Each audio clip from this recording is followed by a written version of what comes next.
Ladies and gents, boys and girls, welcome to the Daily Crow. Today is Thursday, July 13th, 2023. Hope you're all doing well. Chris Phillips here, your host.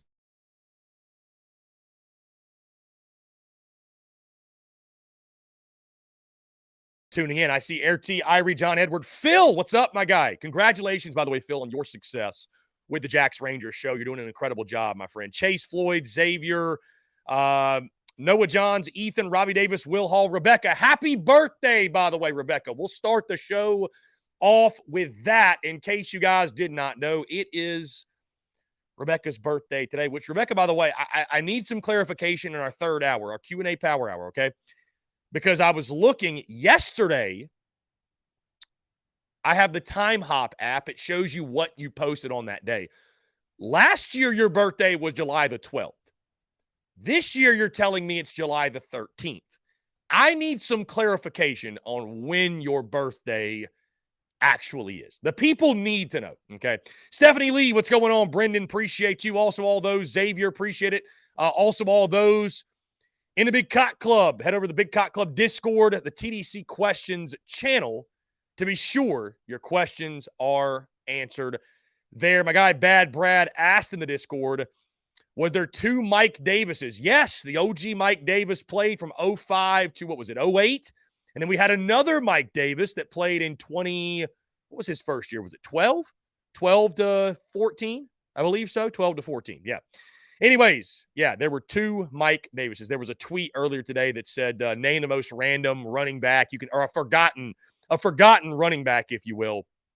And I put the OG Mike Davis. So, anyways, guys, really exciting stuff. Great show lined up today, guys. And we've already had a really, really busy morning, a fun and exciting morning this morning, guys. We actually talked with Wes Blankenship of Dogs HQ as we continue with the 2023 opponent preview series. Those will begin to air Sunday night, and they'll air Monday, Tuesday, Wednesday, and on Friday as well, as we break down each and every single opponent on the Gamecocks 2023 schedule. So, knock that out this morning. Also, of course, want to say thank you to JC, JB, and Phil on Inside the Gamecocks for having yours truly on the show. A really fun and entertaining conversations. We talked Gamecocks defense mostly on that show. And of course, that is what we are doing today as well. Guys, I'll talk about reasons why I think the Gamecocks defense could be worse, could take a step back, what will define success for the group, and predictions for the Gamecocks defense as well. Again, like I mentioned, guys, Q&A Power Hour upcoming in our third hour. Also, we've got Mark Ryan of the Fan Upstate coming up at 1:15. Really excited to chat with Mark ahead of SEC Media Days and get his thoughts on everything. Again, guys, appreciate each and every single one of you tuning in. One quick reminder, tsus.store, our online store, will officially relaunch tonight. 7 o'clock, we'll relaunch the store, guys. Really excited for this. Again, the focus of this, in case you've missed it, this really isn't about new products, and, that's something we'll certainly do.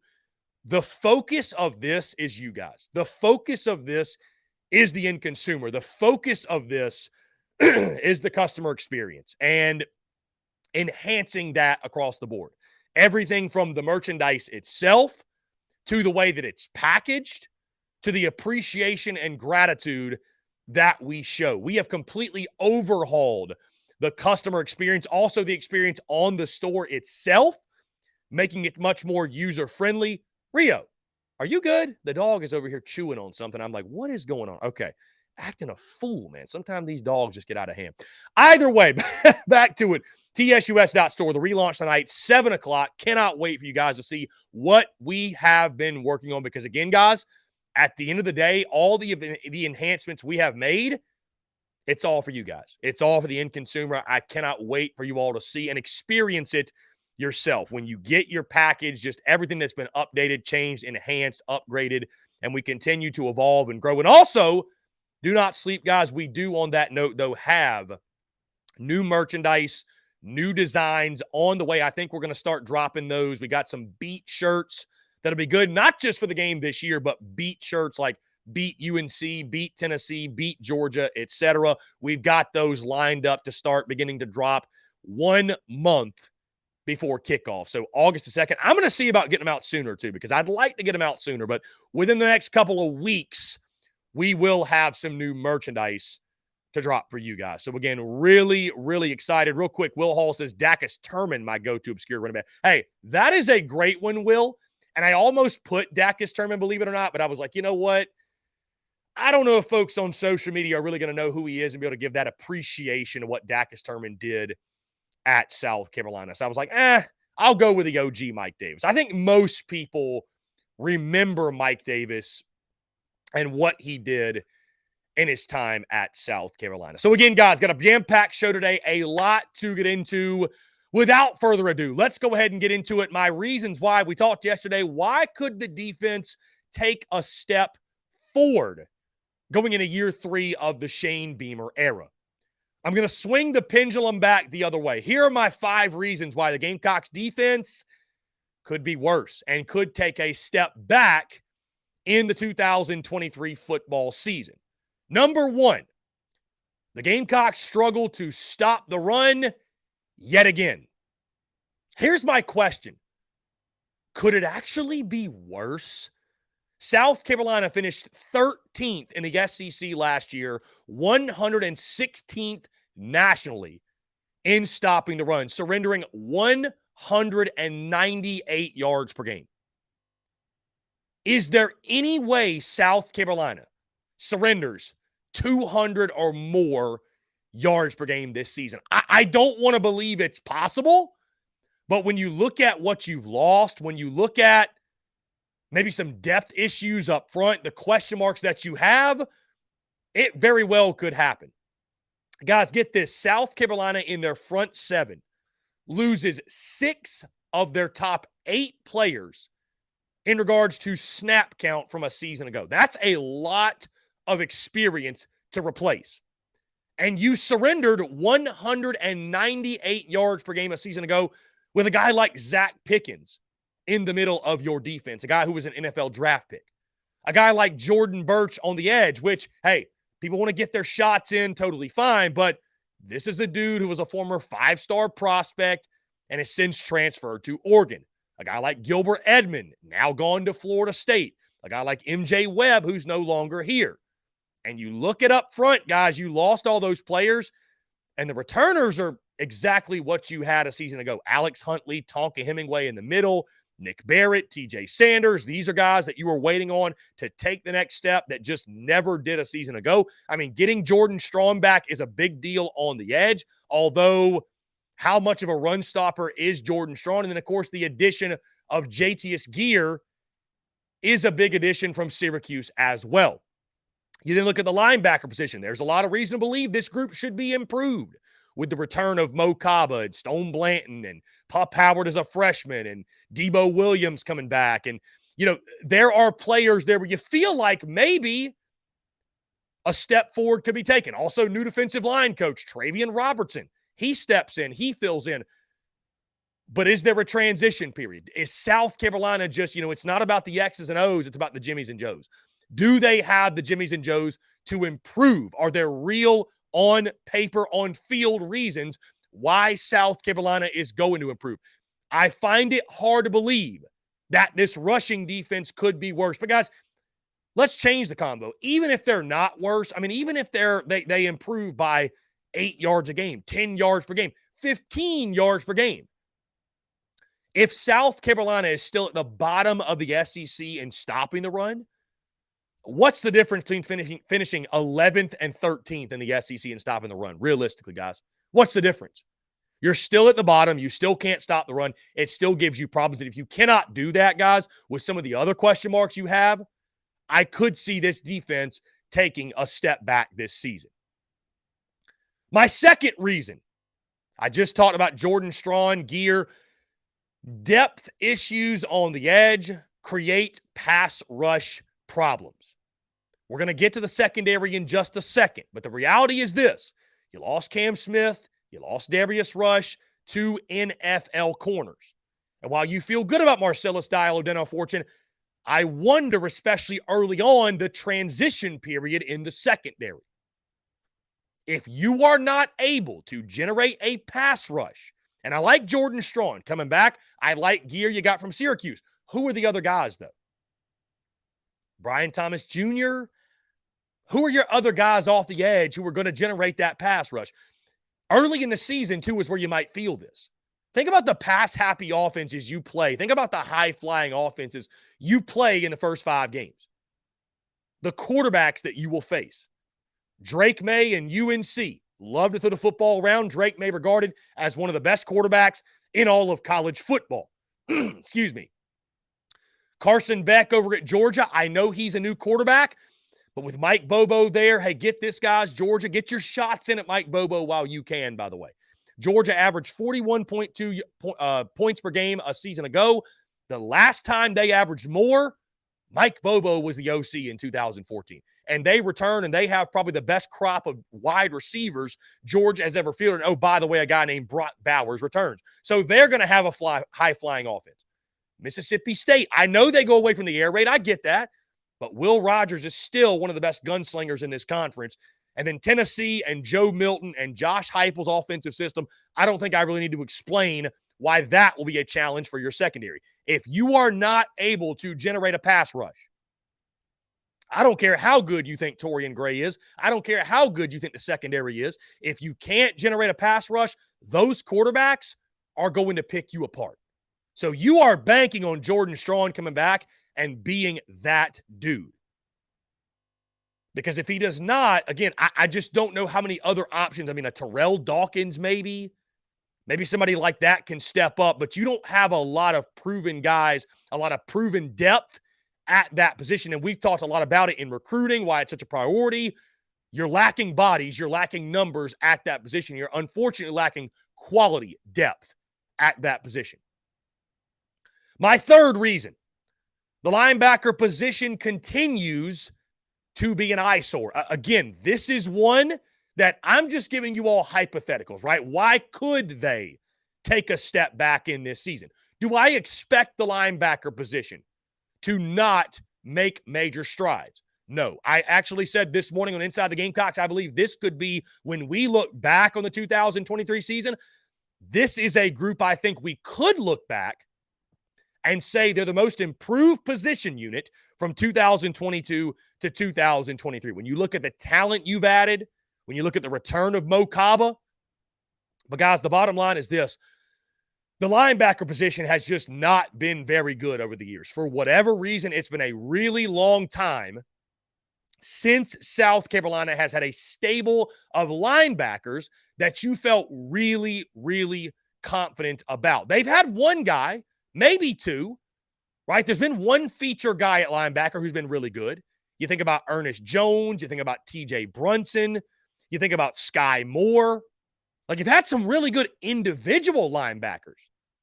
But in regards to a complete unit and a unit that you could look at and say, well, this is one of the strongest in the SEC, it's been a really long time. So if the linebacker position continues to, even dare I say, underachieve, because there's talent in that room, I don't know if it's been misses in recruiting. I don't know if it's been coaching. I don't know what the deal has been.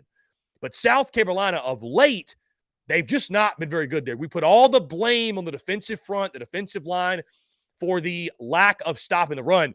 The linebacker position deserves just as much blame. I mean, we saw it firsthand last year, guys, in the Florida game many times, where assignments were flat out just blown. If the linebacker position does not make strides this season, it could lead to a regression for South Carolina on the defensive side. My fourth reason, guys, the loss of Cam Smith and Darius Rush take a bigger toll on the defense than expected. Listen, I like Marcellus Dial. I like O'Donnell Fortune. I talked about this a couple of days ago, though. O'Donnell Fortune specifically is a guy. At his best, I think about at his best, the 100-yard interception return for a touchdown against Notre Dame. At his not-so-best, I think about Brock Bowers absolutely mossing this dude. Marcellus Dial's a guy who was really good in his slot last year, but now you go from being, that third or fourth DB, that nickel guy, to your DB1 now. Let's see what you got. And I don't think it's fair to say until we see it, to say that, oh, yeah, South Carolina, it's going to be plug and play. They're going to be just as good as Cam Smith and Darius Rush. Guys, those were two very, very solid DBs for you. I mean, Cam Smith, a legitimate NFL cornerback. Will South Carolina be able to replace them as seamlessly as some are indicating? I understand Torian Gray has earned the benefit of the doubt at this point in his tenure because South Carolina has taken less and they have done more with it over his first two seasons, especially in year one. The other thing is this, though, when you look at the secondary. South Carolina's secondary, believe it or not, has benefited from South Carolina not being able to stop the run. As the late, great Brad Lowing told me, guys, don't brag about your pass defense. You're a defensive coach. You shouldn't be bragging about it because all you're telling teams is you can't stop the run because you'd much rather run the football. It's much lower risk to keep the football on the ground. So that's great. Be number one in the country at stopping the pass, but that means you can't stop the run worth a damn because teams aren't having to throw against you. If the run defense is better, are Marcellus Dial and O'Donnell Fortune up to the challenge of filling in the shoes of a departed Cam Smith and Darius Rush? My final reason, guys, is this. The turnovers no longer come in bunches. I will say this. I was doing some research looking back at year one.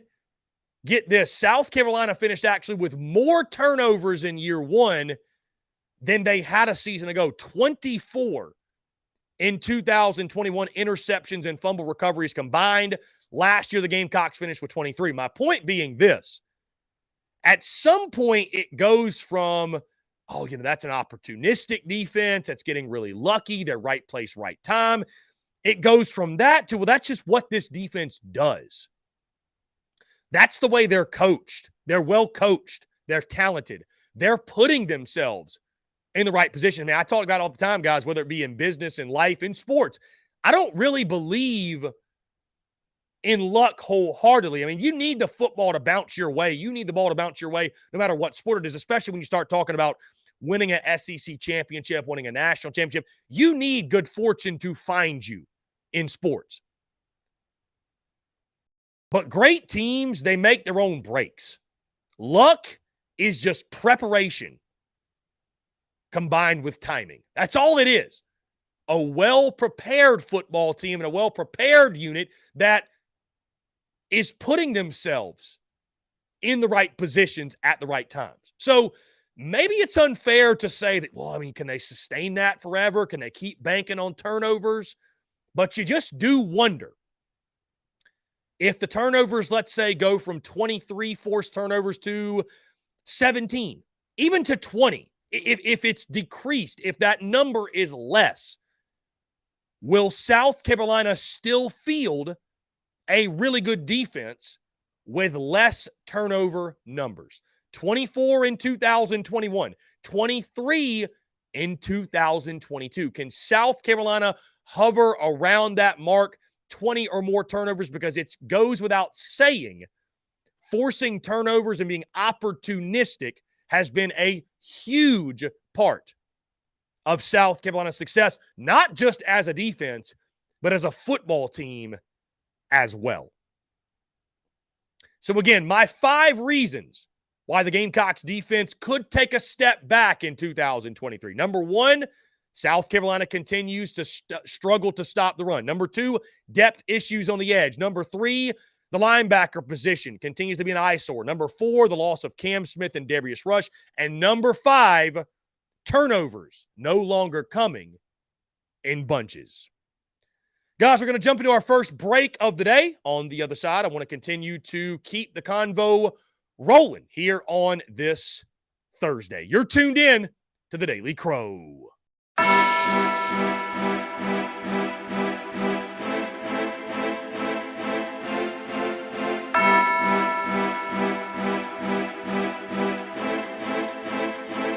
Muscle Dougie, ho.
Muscle Dougie, ho.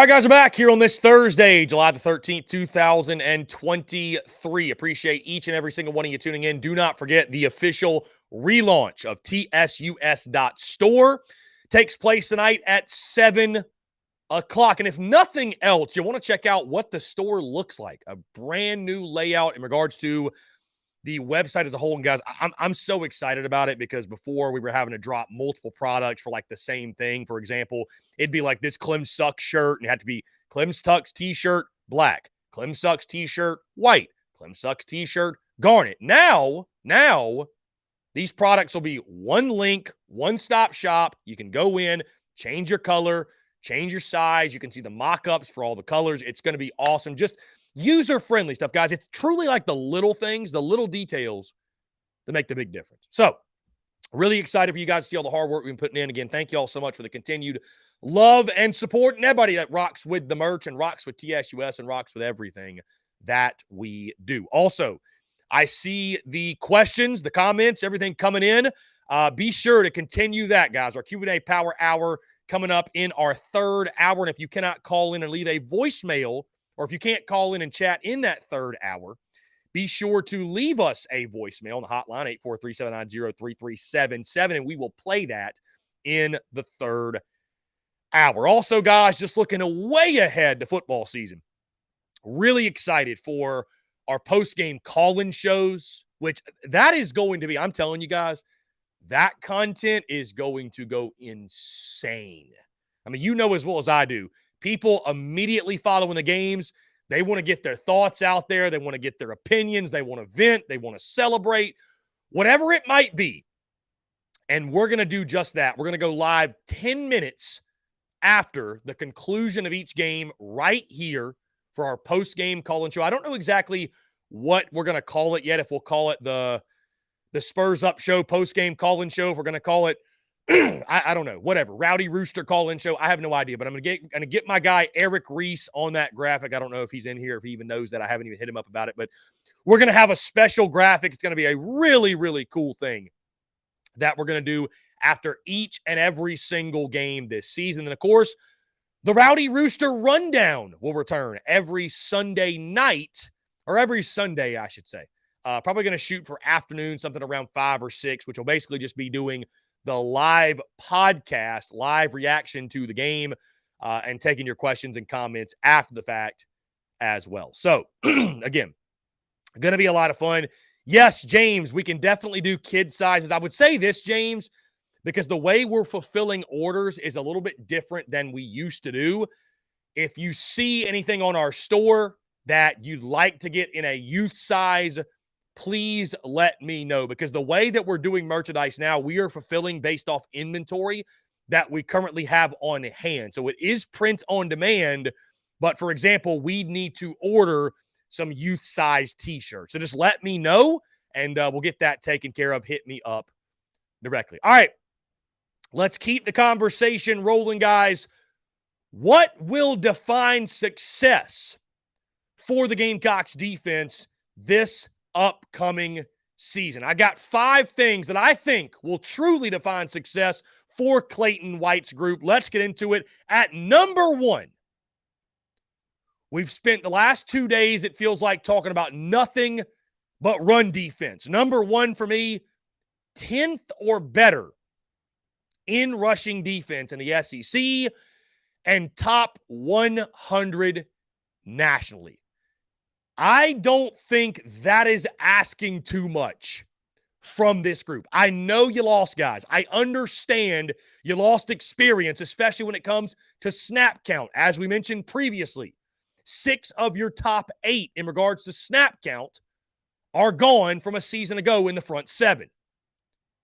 You bring in Travian Robertson, who has done a fantastic job in his coaching tenure at Georgia State and Tulane. I would label Travian Robertson, whether he came to Carolina or not, one of the rising stars in the assistant coaching ranks in college football. If you can finish 10th or better, again, guys, you have not finished inside the top 10 or 10th or better in rushing defense in 5 seasons. It has been quite a long time since South Carolina has fielded even an average rush defense. I think you've got the bodies. Now it feels like you just might have the coach to get the most out of this group and to accomplish just that. Also, inside the top 100 nationally. Guys, I mean, that just feels like such a low bar, but you haven't finished inside the top 100 the first 2 years of Shane Beamer. 116th nationally a season ago. It's a small step. It's a baby step, but it's a step in the right direction. If you can hit both those marks, top 10 in the SEC in rushing defense and top 100 nationally, you do that. Again, I think you've got the talent. I think you've got the bodies there to make that happen. And if you can do that, that will be a successful year for that group, in my opinion. Number 2, newcomers such as Jasis Gear, Jerron Willis, Pup Howard, Elijah Davis. Your newcomers, whether they be freshmen or transfer portal players, make an immediate impact. Desmond Umeozulu, another name I did not even mention. I say this because you've got some young talent that obviously, if they can step up and rise to the occasion, it's going to make you better as a defense. I also say this, though, because I think for South Carolina to even be what they were last year defensively, these guys are going to have to step up. They're going to have to fill in. They're going to have to play meaningful snaps and big-time football for you. Again, I mentioned Gear, Willis, Pup Howard, Elijah Davis, Umeozulu. There are others as well that South Carolina desperately needs to make a big-time impact this year. And if those guys can do that, if you can have a couple freshman All-SEC guys, similar to like what Nick Imawari and DQ Smith were for you a year ago, I think that will indeed spell success for the Gamecocks defense this season.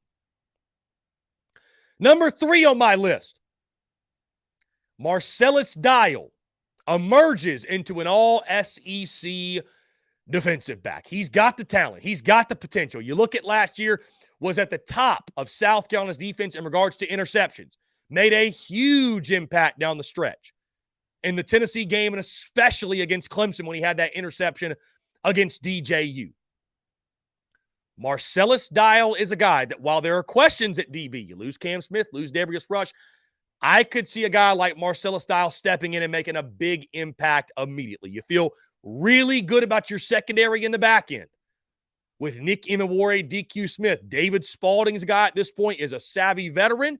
He will play most likely at that nickel spot. You've got some young talent as well. But you look at the cornerback position specifically.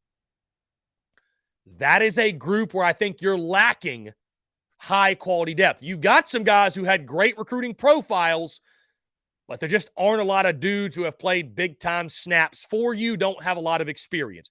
You need Marcellus Dial. You want Marcellus Dial to pan out because you want him to reach his full potential, but you need Marcellus Dial to become that dude, because the last thing that South Carolina can afford, right? You're going to have issues, or you're going to have question marks, I should say, in the rushing defense. That's almost inevitable at this point.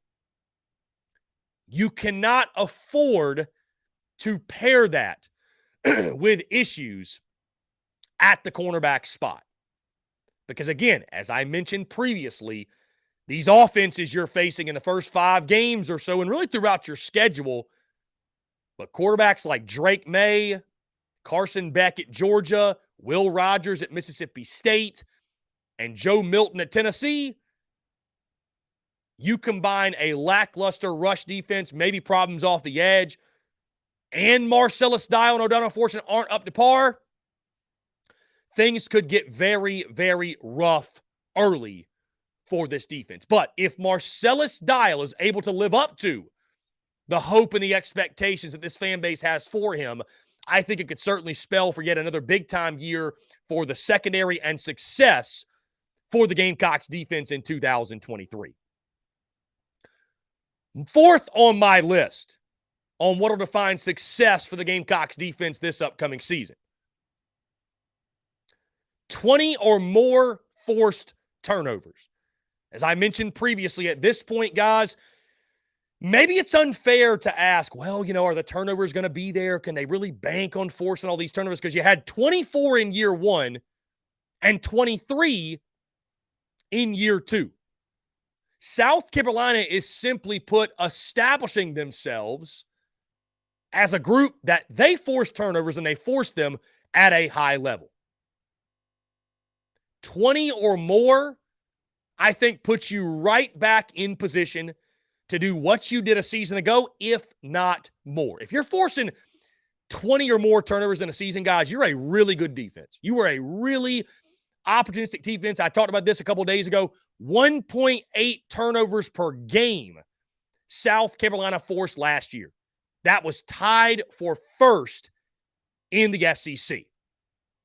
And when you look at an offense that you're not sure what you might get, hey, they had problems holding onto the football themselves last season.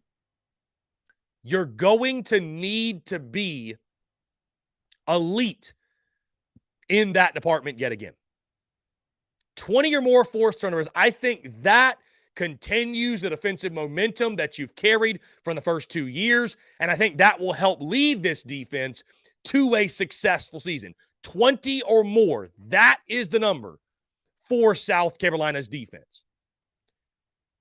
The fifth and final thing on my list, and this one might feel like a no-brainer, but I feel the need to include it, and I'll explain why in just a second. Fifth on my list of what will define success for this defense, Carolina avoids the injury bug. When you look at depth concerns and you look across this football team, where can South Carolina not afford injuries? On the offensive side, I'd probably say the offensive line, most certainly. I think your top playmakers on the offense, you certainly cannot afford those type of injuries. Running back goes without saying. Excuse me. But on the defensive side, it's hard to pin down just one thing. It's hard for me to just look at one thing and say, well, that's where you cannot afford an injury. This entire defense cannot afford to take on injuries. And you understand that it's part of the game. Guys, South Carolina, brace yourselves, is going to have 4 or 5 guys who go out this year. It's just football, man. It's a physical game, and it happens. And it's unfortunate, and it sucks, but it is what it is.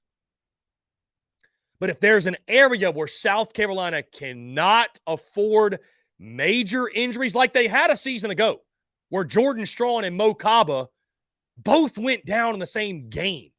I mean, it was brutal timing for South Carolina. And again, we talk about the numbers from last year and how porous you were in this area, that area. I mean, those injuries took a toll on the Gamecocks defense. For this defense to have success in 2023, you cannot do it if you are fighting the injury bug all season long. You must stay healthy. And that goes at every level, whether it be defensive tackle, on the edge, at the linebacker spot, and even in the secondary.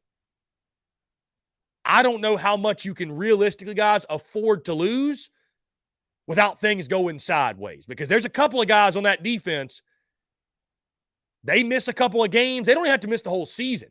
They miss a couple of games, though, and things might start to get a little bit dicey. So again, my 5 things that I believe will define success for the Gamecocks defense this upcoming season. Number 1, 10th or better in rush defense in the SEC, top 100 nationally. Number 2, newcomers such as Jatius Gear, Jerron Willis, Pup Howard, Elijah Davis, Desmond Umeozulu. The list goes on. Those newcomers make an immediate impact. Number 3, Marcellus Dial turns into an all-SEC corner. Number 4, 20 or more forced turnovers. And number 5, Carolina avoids that dreaded injury bug. Guys, we're going to jump into yet another break on the other side. We'll keep the convo rolling, talking Gamecocks defense here on this Thursday. You're tuned in to the Daily Crow.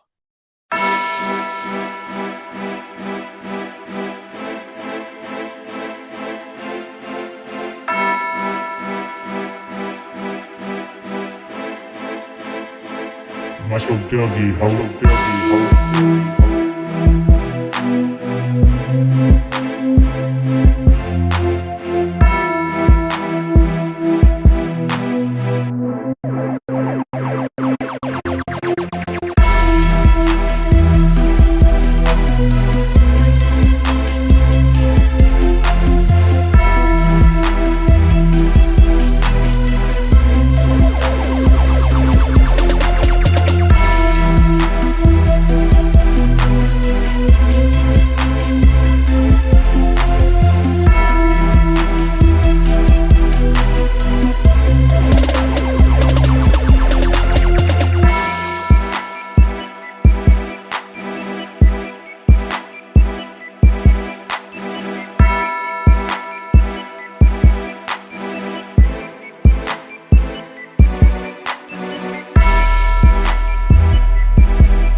Marshall Dougie, ho.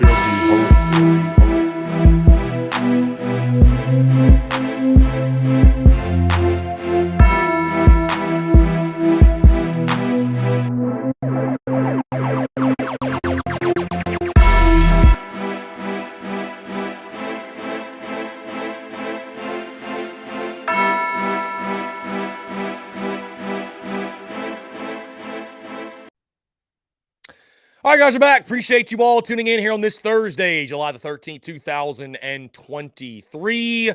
Thank you also to all those in the Big Cock Club Discord in the TDC Questions channel, a.k.a. Brendan, who is giving me a hard time as always. Thank you, Brendan, for making it entertaining. I should say that. It's a great day here in the studio. We got the pups hanging out. Shout out to Rio and Olive. What's going on, y'all? They love to sit in here when we do the live show. They love to. They are just anxiously watching and awaiting. When are we going OUT? When are we going on a WAOK? Like, they love it. They love it. Excuse me, guys. Anyways, appreciate each and every single one of you tuning in. I see a lot of you talking about the commitment that is upcoming at 1 o'clock. Let's see. Adams. What is it? Keelan Adams, I think. Is that right? Either way. Adams upcoming at 1. I think it sounds like he's going to Virginia Tech. There's a reason that I have not even mentioned it. And I said this morning on social media, but I tell you guys, South Carolina needs something good to happen in recruiting because fans are not handling it well, the slowdown in recruiting. Of course, guys, you trust Shane Beamer, things will work out, but I just wonder, and this is a conversation maybe for later in the show, but I just wonder if South Carolina will finish with the type of class that maybe those were hoping for early on in the cycle. I mean, that's the thing. That's what sucks is Carolina was around 4th or 5th early on, and now the Gamecocks, I think on 24/7, sit at 19th in the country. So we will see what happens, but yeah, it sounds like Adams is indeed going to Virginia Tech. Either way, guys, let's keep the conversation rolling. We're talking Gamecocks defense here on this Thursday, and I'm going to lock in my predictions for South Carolina's defense in the 2023 football season. And admittedly, guys, my feelings on the defense have gone back and forth because a couple of months ago, admittedly, I was down on the defense. I felt like this was a football team where South Carolina was going to be slightly improved offensively and might take a step back defensively because of the issues, because of the guys they had lost, and because of the holes that those players left, especially when you looked at the transfer portal, the defensive side, losing Birch and Edmond off the edge, and not really picking up any game changers on the defensive side. I have somewhat come back around on the Gamecocks defense, and I'll explain as we go throughout my predictions. My first prediction for this defense is this. Jordan Strawn was a guy that I was really high on going into last season. I think a lot of people were as well. I expected Jordan Strawn to be the leading sacker for South Carolina. I really thought that, even though all eyes were on Jordan Birch and, of course, the immense talent recruiting profile, we're talking about a guy in Jordan Strawn that led college football in sacks in 2020. So this is a dude who has done it at a very high level, and it would not have shocked me last year after he showed flashes in 2020. And I believe he finished with 3.5 sacks, had a really, really good bowl game against North Carolina that year. I felt like Jordan Strawn, there was high possibility he would lead South Carolina in that category last season. Of course, he goes out with the injury. He returns, though, this year, and all signs are pointing to he is 100%. I'm going to double down on what I said last year. I think Jordan Strawn is your leader on the edge. I think he will lead South Carolina in the sack department. I think Jordan Strawn comes back better than ever. I think he'll have a chip on his shoulder. I think he comes back wanting to prove a point. And this is his money year, guys. When you talk about getting drafted to the NFL, Jordan Strawn needs a great year. I think he'll have it this year while leading South Carolina in the sack department. I also believe that Pup Howard at the linebacker position, we talked about earlier on, the newcomers, whether they be transfer portal guys, whether they be true freshmen, what have you. Last year, we saw Nick Emanwari do it, turning in an all-SEC caliber season, all-American, freshman all-American, if you will. I think Pup Howard is that next guy to turn in an all-SEC campaign. This is a guy that, was so excited to get on campus, he could not wait, came in for bowl practices at South Carolina. We've heard great things about Pup Howard all through spring practice, was flying around in the spring game, and a guy who certainly, again, highly touted, was wanted by basically everybody when he was being recruited.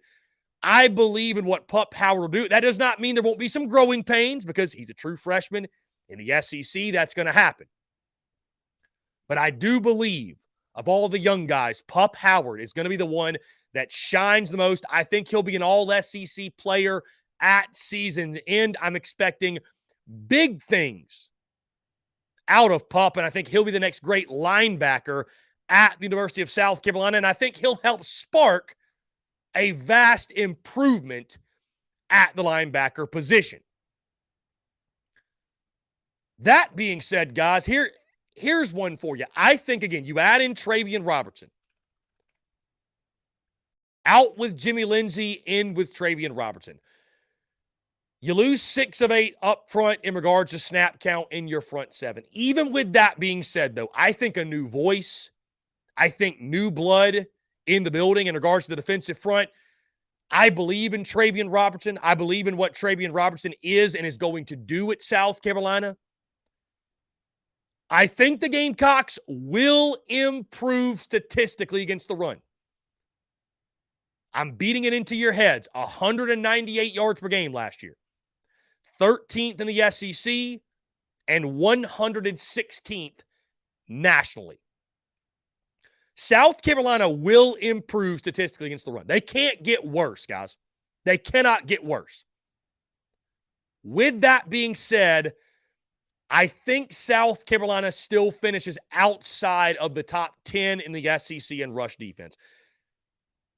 I love Travian Robertson. Love what he's about. I think South Carolina hit a home run. I think they immensely upgraded at the defensive line coach position. That being said, it's about the Jimmies and Joes, not the X's and O's. And while South Carolina is obviously making it a priority to recruit those kind of big-time guys, they don't have them yet. They don't have them yet. And I think that the Gamecocks, while it will be slightly better statistically, I still think it's going to be outside of the top 10. I think for the 6th consecutive season, South Carolina will finish 11th or worse in the SEC in rush defense. It very well could be 11th, and I think there will be slight improvements, but I still just don't think the Gamecocks are there yet. I think stopping the run is going to be a problem for this defense yet. Again, guys, there are no reasons to truly believe otherwise. There's nothing you can point to and for sure say South Carolina is going to make a massive leap. They're going to make major strides in stopping the run. It'll be slightly better. Not great, slightly better, still outside the top 10 for the 6th consecutive year, 11th or worse in the league. I think when it comes to South Carolina's secondary, I feel better about this group, admittedly, than I did a couple months ago. I've come around to the idea that Marcellus Dial is ready to take over the reins as your number 1 DB. Outside of that, I have my concerns. And anytime you're replacing a pair of NFL guys, there are reasons to have questions. You are really strong in the back end with Nick Emanwari and DQ Smith. That goes without saying. I could see this secondary, and I expect them to get off to somewhat of a slower start in regards to, guys, this secondary is going to give up some yards early on, man. They're going to give up some yards. It could get ugly at times because of who you're playing in the front half. UNC and Drake May, they love to pitch it around. Georgia has got an elite wide receiver room in Brock Bowers. And again, guys, I think Carson Beck's just going to fill right in for them. Will Rogers, while no longer running the air raid, that's still one of the best quarterbacks in the SEC. And do I really need to explain Tennessee's offense and Joe Milton and what Josh Heupel is going to dial up? It's going to be a challenge for South Carolina secondary early on. So I think there could be a slow start, but I'm predicting that the slow start doesn't slow down South Carolina secondary. I think this will still be something you look at season's end and say, this is a strength of the football team. Is it as much of a strength as it was last year? That's yet to be determined because, again, I think there's real questions in regards to your starters at corner, number one, but depth. I truly do believe that depth is a concern all throughout the secondary.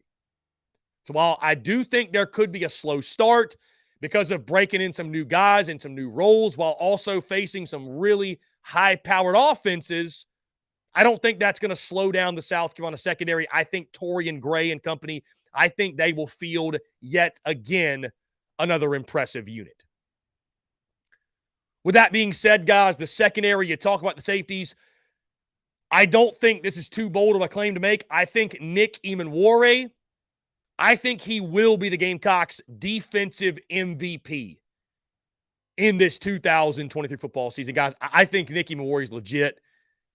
He'll come down and stop the run. He can play the pass.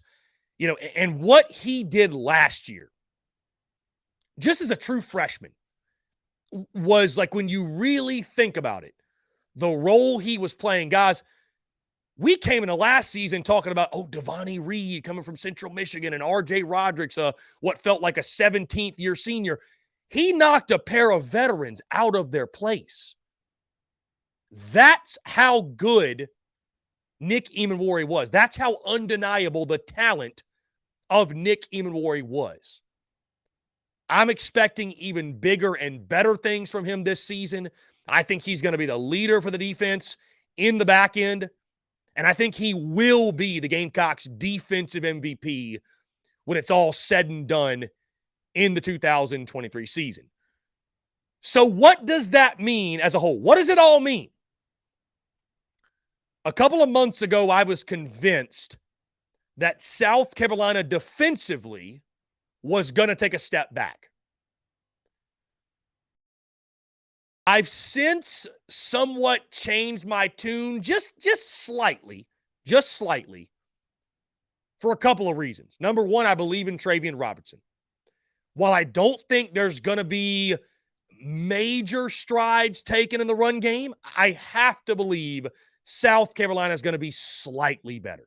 I mean, again, guys, we're talking about going from 13th to 11th in the SEC. We're talking about going from 198 surrender per game to 180 surrender per game. So I still don't think the defense is going to be all that great. I don't think you're going to be able to hang your hat on it, but I got to believe in Travian Robertson. I've also got to believe that this linebacker core, this linebacker position unit is going to be a much improved unit. Again, we'll get into our position unit preview series in a couple of weeks.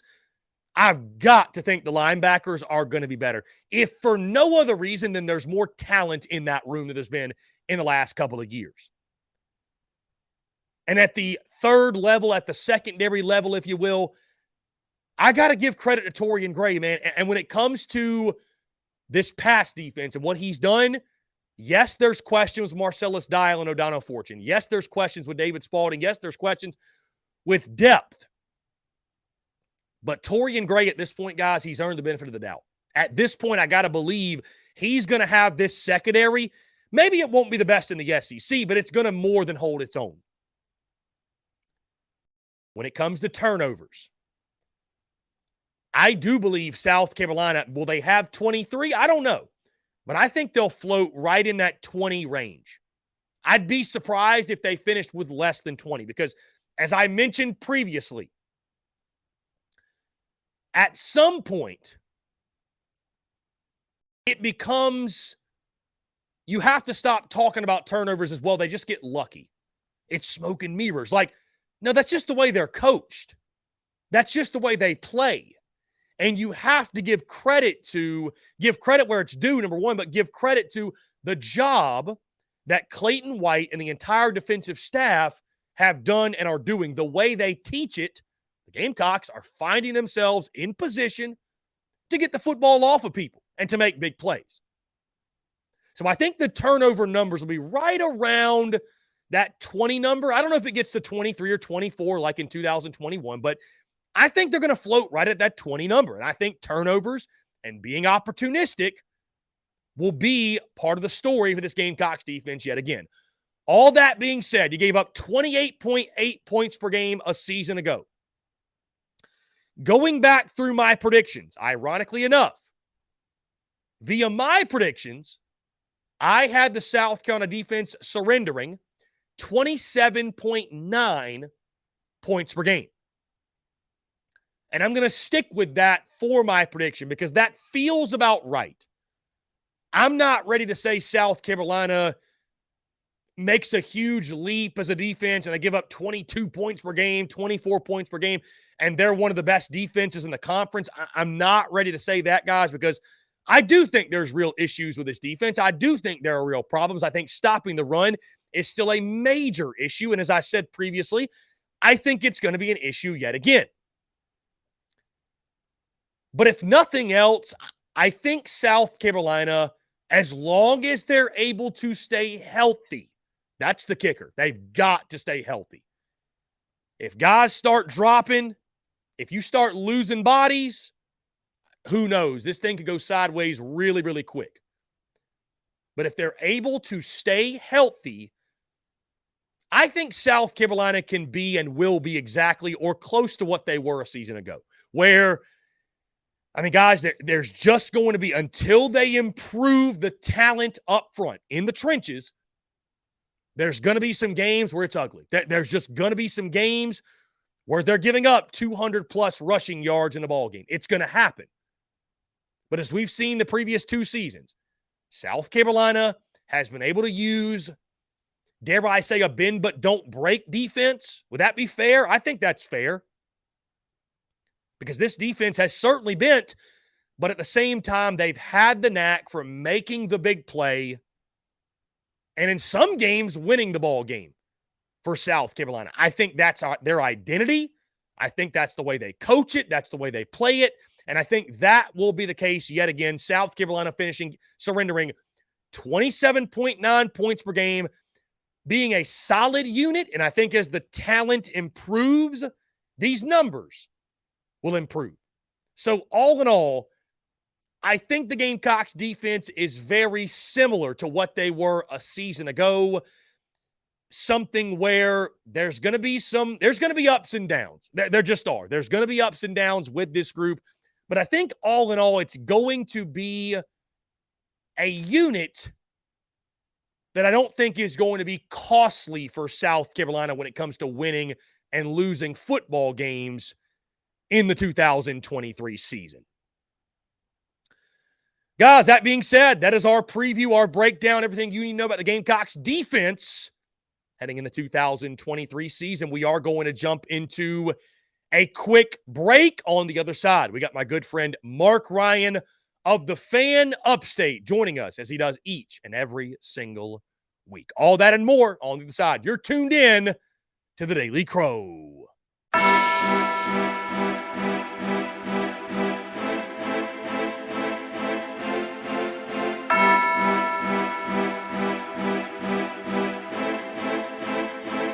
Marshall Dougie, ho.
Muscle Dougie, ho.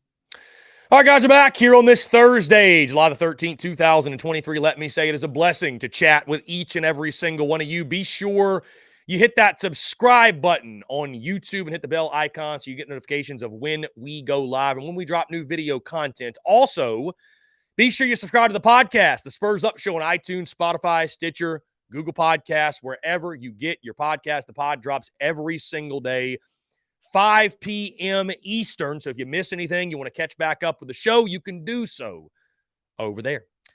Really great stuff, guys. Next week, of course, as you probably all know, will be kind of crazy. Yours truly going to be heading to Nashville Sunday.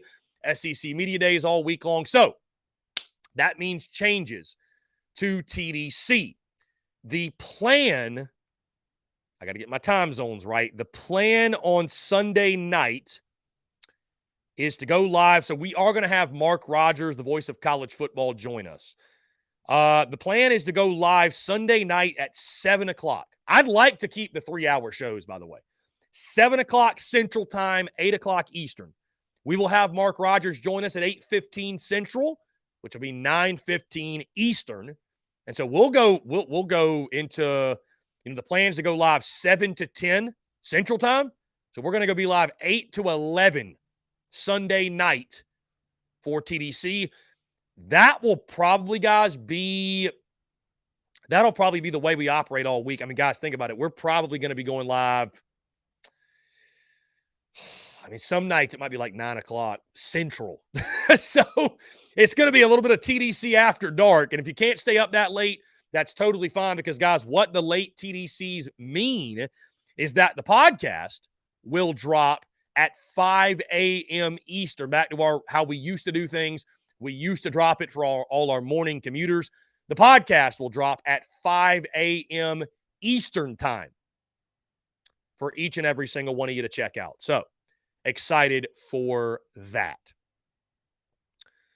As we await Mark Ryan, Keelan Adams officially committed to Virginia Tech. John Edwards says, have fun losing at Vatech.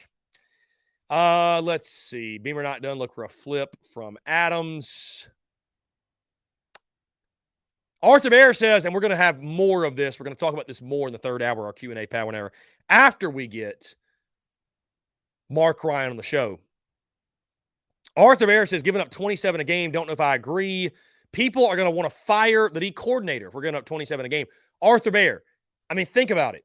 Carolina gave up 28.8 points per game last year. I don't think giving up 27 points per game is all that crazy. I got to be honest with you, my guy. So, maybe I'm wrong. But I don't think it's all that crazy. I really don't. So, I guess we'll see, my guy. I guess we'll see. I don't know.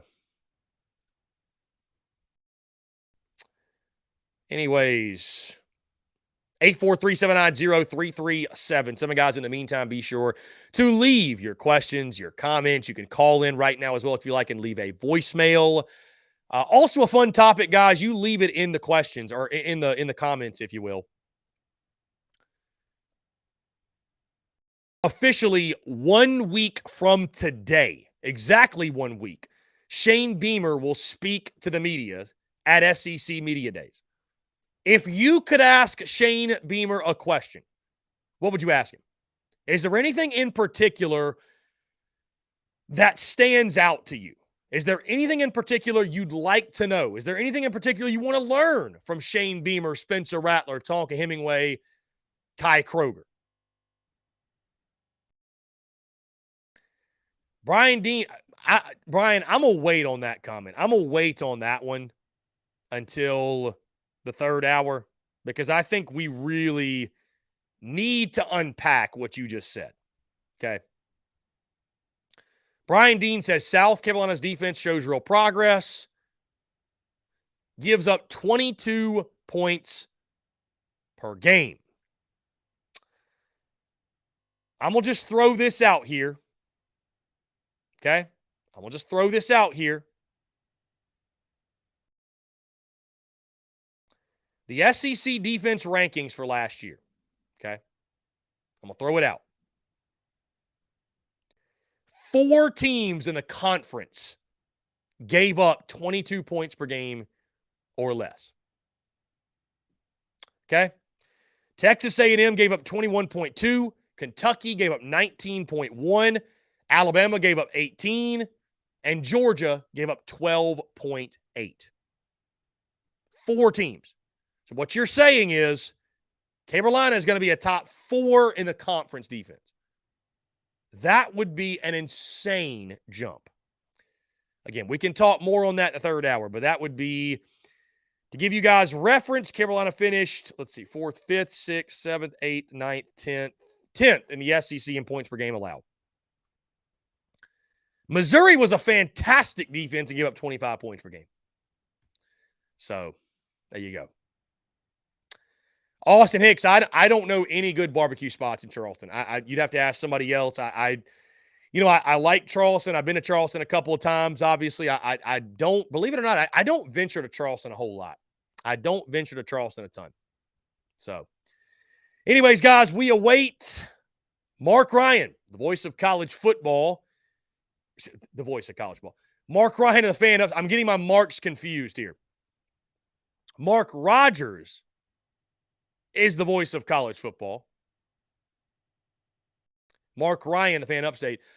4-star wide receiver Keelan Adams said this, by the way. I know Austin Gregory says, flip watch. He said, quote, "This is my final decision." That is what Keelan Adams had to say. So, if he flips, he's not a man of his word. We'll just put it that way. If he flips, he's not a man of his word. That's that. By the way, guys, if you have any questions for Mark Ryan, be sure to leave them in the chat. We'll get to questions for Mark. Anyways, guys, 843-790-3377. That's 843-790-3377 here on this Thursday. As we await Mark to get his video up. I see him in the background. Can we get video from Mark Ryan? Okay, we just lost him. Again, we'll wait on Mark. We will wait on Mark Ryan. Again, guys, appreciate your patience. Appreciate you all tuning in. Let's see. Okay, cool. We have Mark Ryan waiting. And again, he joins us each and every single Thursday. Really excited to chat. Really excited to have him on. Does a fantastic job. 3 to 7, Monday through Friday on the Fan Upstate. He and Diesel absolutely crush it. Mark Ryan, the Fan Upstate, joins us. Mark, what's going on, my friend? How are you? Ladies and gentlemen of the Daily Crow, how we doing? We join you inside. Do we have audio from Mark Ryan? Does anybody else not hear Mark Ryan? Is it just me? Let me see.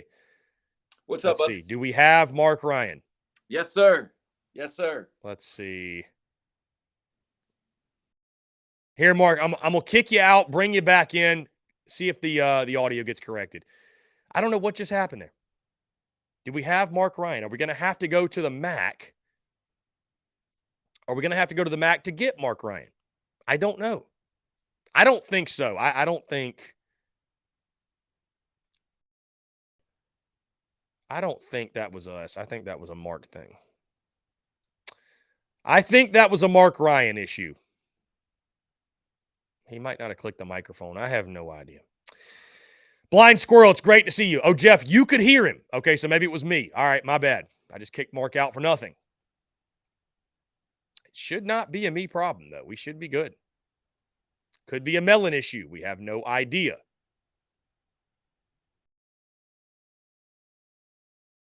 Okay, it is a me issue. All right. Let's see. I'm going to do something real quick, guys, with the headphones, which I don't, again, understand why the audio output would be giving us problems here. The Muschamp Hackers. You know, we had issues with Wes Blankenship this morning also, and I swear the Muschamp Hackers are a real thing. We're going to try this one more time. Mark, what's going on, my guy? Can you hear me? Hold on. I'm going to change you to – can you hear me now? I can.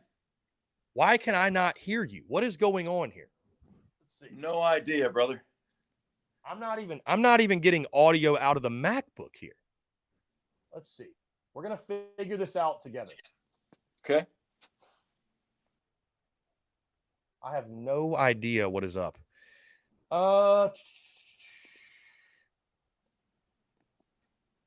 This is so strange. So the audience can hear Mark Ryan. I'm the only one that cannot. Let's see. I have no idea. What's up, Jeff Coolidge? How you doing, buddy? What's good? That is so. Hold on. Actually, you know what it is?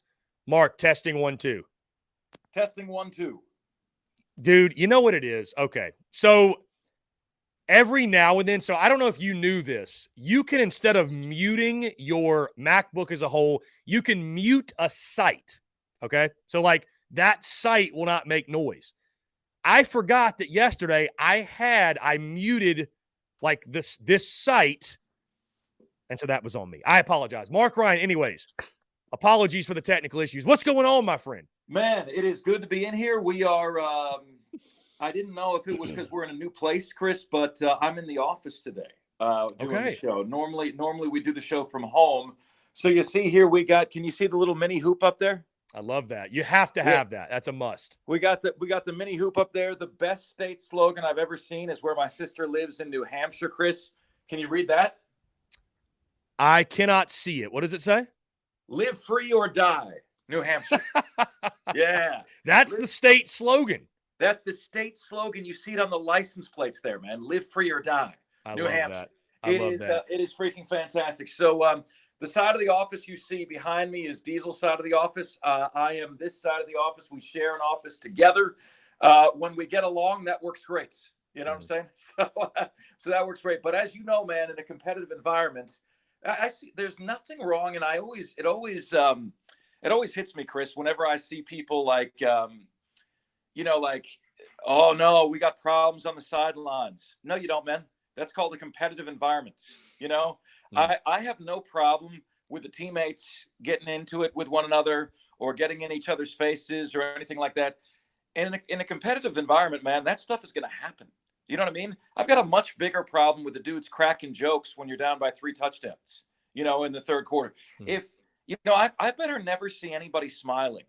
If I'm you, Chris, I better never see anyone smiling on Florida if we're getting our butts kicked. There's not a damn thing to smile at. Oh, it's only a game. Yeah, get the hell out of here. We're getting our asses kicked. We want guys that care enough to be mad and to be angry and that have the leadership ability to get in people's faces. And certainly in a competitive environment that I work in, that you work in, man, that happens from time to time, right? It sure does. Iron sharpens iron, Mark. I wanted to point this out, by the way, before we get going. Somebody you might know. So we're doing the 2023 opponent preview series, which I've been doing the conversations behind the scenes. We'll start airing those next week. Furman is the week 2 opponent. Dan Scott, the voice of Furman Athletics, will join me to talk Furman football. Because obviously it was a little tough finding a Furman guest. But Dan Scott, the voice of the Greenville Drive and Furman play-by-play. I'm excited for that, man, to talk a little Paladins football.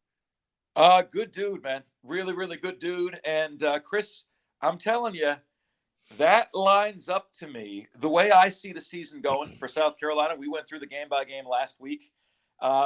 Seeing North Carolina beating South Carolina week 1, that opens up to being the team not ready to play, a hungover type of event in the first half, where the team needs to wake the hell up in the second half, right? I mean, that's how it feels to me in that game. You might remember. And we lost Mark. What just happened? There we go.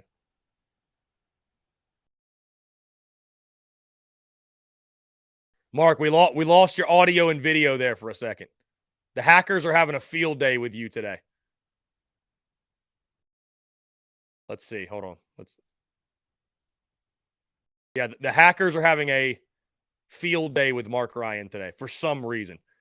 Let's see. Yeah, we lost your video for like 5 seconds. I think it kicked your audio. I don't know what's going down. All right, we're gonna kick Mark and get him back in here. I don't know. Maybe Mark is not meant to have a segment today. I don't know what's going on.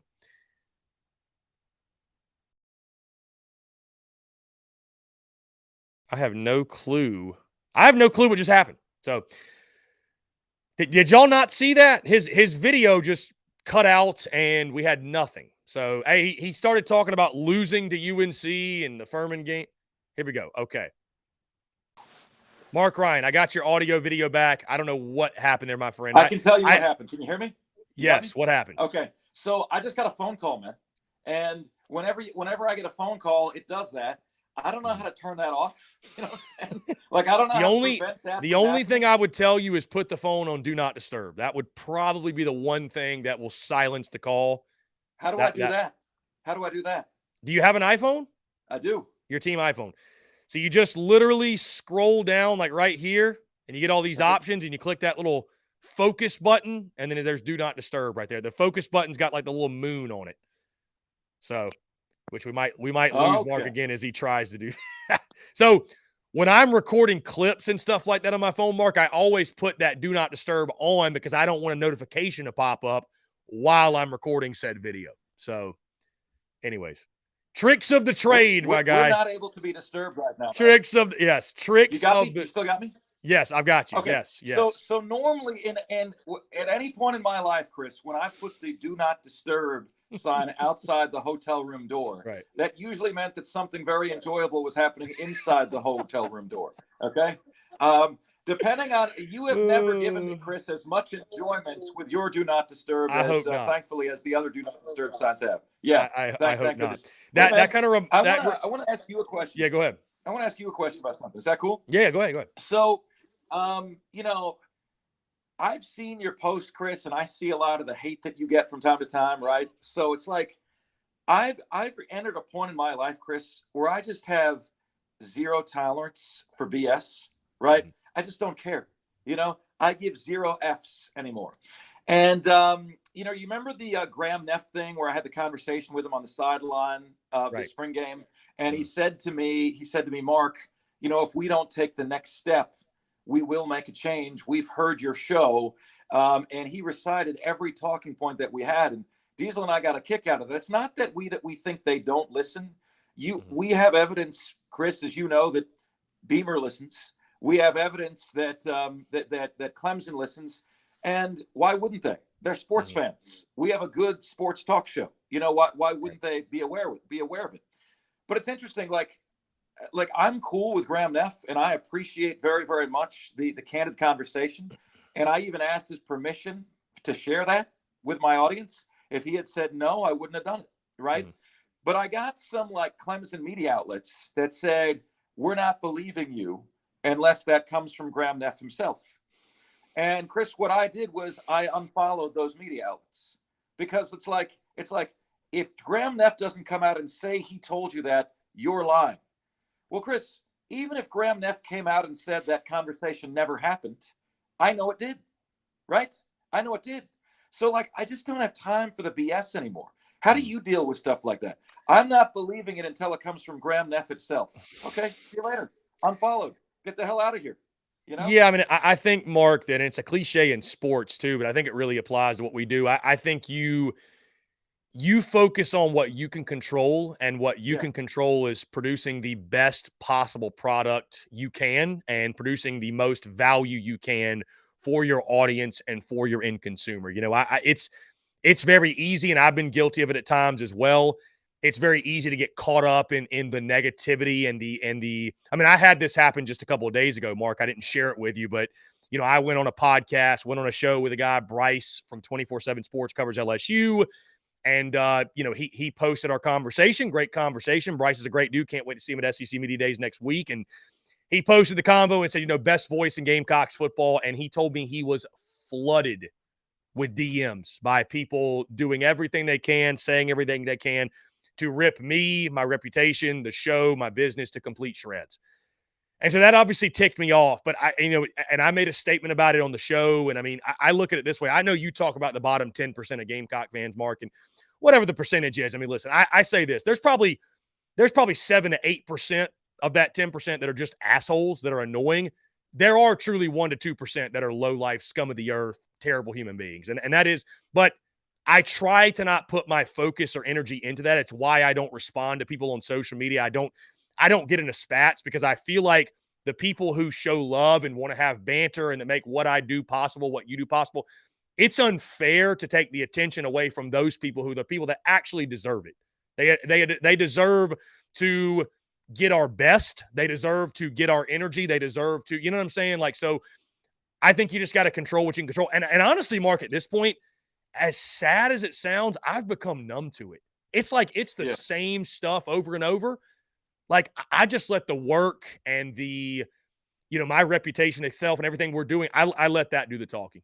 If you got to tell people how good of a person you are, tell people how much of an insider you are, how good your show is, or it's probably not all that great. You know what I mean? Like, normally the people that, and I'd say all the time, the people that are really doing big things in life, it speaks for itself. And that's how you know you're really popping, you're really doing things when you don't have to go out there and advertise it, right? So, I just think you control what you can control and you focus on putting out the best possible product and you focus on the people and the things that, make what you do possible, show you love. Because again, that's where the attention is deserved to go. Unfortunately, the bottom, the gutter scum, the sewers, it'll always be there, but you don't put your attention to it and allocate all your focus to it. That's just the way I operate. By the way, Chris, Austin Gregory says, Mark, we all know you have never used a do not disturb sign, LOL. Austin, that is not true. As recently as last month, when I was in the hotel and I expected room service to come by, I shut the bathroom door. I put the do not disturb sign on. I was sitting on the throne getting ready to produce a Mondo Duke, and the do not disturb sign was absolutely up. How long it's been since before that? How long it was since I used it before that time? I can't tell you, but at least I used it that time. Okay. We just won't elaborate on the why we use the do not disturb sign. Chris, there's a lot of panicking Gamecock fans out there at the recruiting rankings. Chris, again, to kind of stick with the theme, a couple of weeks ago, we did a hit with you on our show, right? And we simply asked a question. Okay. There's been no big 4-star commitments for a few months. Okay. That is a factual statement. Okay. Then we said, is there cause for concern or are there big things on the horizon? We're asking a question, right? Is this something that's going to panic Gamecock fans, or is Beamer about to be like butter because he's on a roll and get this class into the top 10? And you know as well as I do, man, we got a ton of hate from just asking a question. You suck, Mark Ryan. It's amazing someone pays you for your opinions, Mark Ryan. And all I was saying, man, is look, I don't know what's going to happen. I can't predict what's going to happen. All I'm saying is I've noticed that there was a massive hot streak, and I've noticed then that there's a little bit of a dead period for the Gamecocks, and I've noticed that Beamer has been a bit streaky with recruits, whereas Clemson never really has the windfall that Florida does. With Clemson, it's kind of a steady drip, right? And that keeps the fan base, Chris, pacified. With the Gamecocks, you get the money shots, and then you get no shot. Let's just say the Gamecocks are not hanging that do not disturb sign for quite a while, right? They're not hanging that for quite a while. I don't think there's any reason for panic here, Chris. I really don't. The momentum that Shane Beamer is building is undeniable. However, Chris, I will say the following. As you know, through 2 years, he's got the same record as Will Muschamp. If he goes 7-6 this year, he'll have the same record as Muschamp through 3 years. And outside of the blue chip ratio, in terms of recruiting ranking wise, he really hasn't done much that has exceeded what Will Muschamp has at this point. So Gamecock fans can hate the comparison all they want. Are you saying you'd rather have Will Muschamp than Beamer, Mark Ryan? I can already predict the dumb retorts to this, Chris. Of course not. I'd rather have Shane Beamer. All right. And I'm predicting that he's going to do really big things.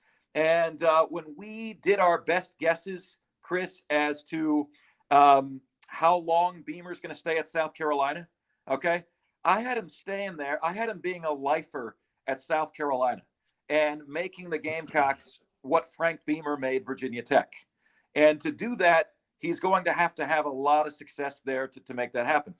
But I also think, Chris, as you look at this, it's okay to be honest. Mm-hmm. It's okay to be a realist and to say, yeah, this is a little bit of a dead period. And maybe there is a little cause for concern here. What say you? No, and I do agree with you in the sense of, number one, I'm not panicking. Back to our conversation. It is a dead period. It's been a while since South Carolina got and no disrespect to any of the guys who have, committed over the last month or so, but like blue chippers move the needle, right? 5 stars move the needle. And it's been a little bit since South Carolina has gotten one of those. And I'll just say that, let's say the Gamecocks just finished inside the top 20 mark. Let's say they finished 16th like they did last year. In my mind, that's still a really good class. But the way you started being 4th or 5th, it set the expectations so high that I think some are going to look at 16th as a disappointment. And I'm here to tell you right now, Mark, Carolina ain't finishing in the top 10 in recruiting until they start winning more games. That's just flat out bottom line. I mean, Steve Spurrier was able to finish 7th once, but he's Steve Spurrier. You know what I mean? Like, so I think for Shane Beamer and company to get, and they can get to that point, but you got to continue the upward ascension on the field too. I mean, I always look at it, Mark, as the chicken or the egg conversation. Do you need to win big first to get big-time players, or do you need big-time players to win big? I think it's a little bit of a mix of both, right? You need to get just enough talent to keep overachieving, and the overachieving is going to lead to big-time talent coming in. So, I think at the end of the day, when the dust settles, I think South Carolina is going to have a very respectable class, especially Jonathan Paylor's still out there, Daniel Hill's still out there, and Dylan Stewart is still out there. They've got some big-time pieces still out there. If you can land all 3 of those guys, you add a couple of more, this is going to be a really solid class, and especially when you talk about addressing needs.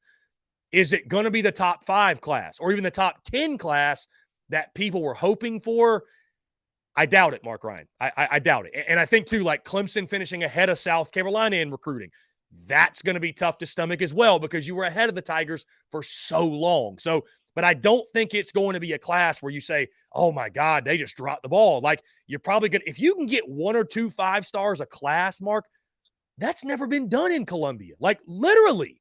If you're finishing top 20, knocking on the door of the top 15, or this early on in his tenure, how can anybody be upset about that? So I think South Carolina is still fine, but certainly, Mark, I agree with you. That dry spell, it's a real thing. And, I tweeted it this morning that Gamecock fans, that we need a blue chip commitment more than we need air to breathe right now because people are starting to lose it. Well, I'll tell you what, man. Look, if the question is Beamer closer to Spurrier or Muschamp? In order for the answer to be closer to Spurrier, he's got to get the class in the top 10. Now, maybe, Chris, that doesn't happen this year, as you say, right? So, look, what has Beamer done that Muschamp never did? He won back-to-back top 10 games. At the same time, you and I both know, Chris, what you look at most is the end result, is the final season standing, right? Is the final recruiting ranking standing. So right now, in year 3, he absolutely is closer to Muschamp. The record is identical to Muschamp. At the same time, look, he's got a chance to make a big jump this year. No one saw Tennessee and Clemson happen last year. Chris, neither you had the feeling on Clemson. You didn't have the feeling on Tennessee. None of us did.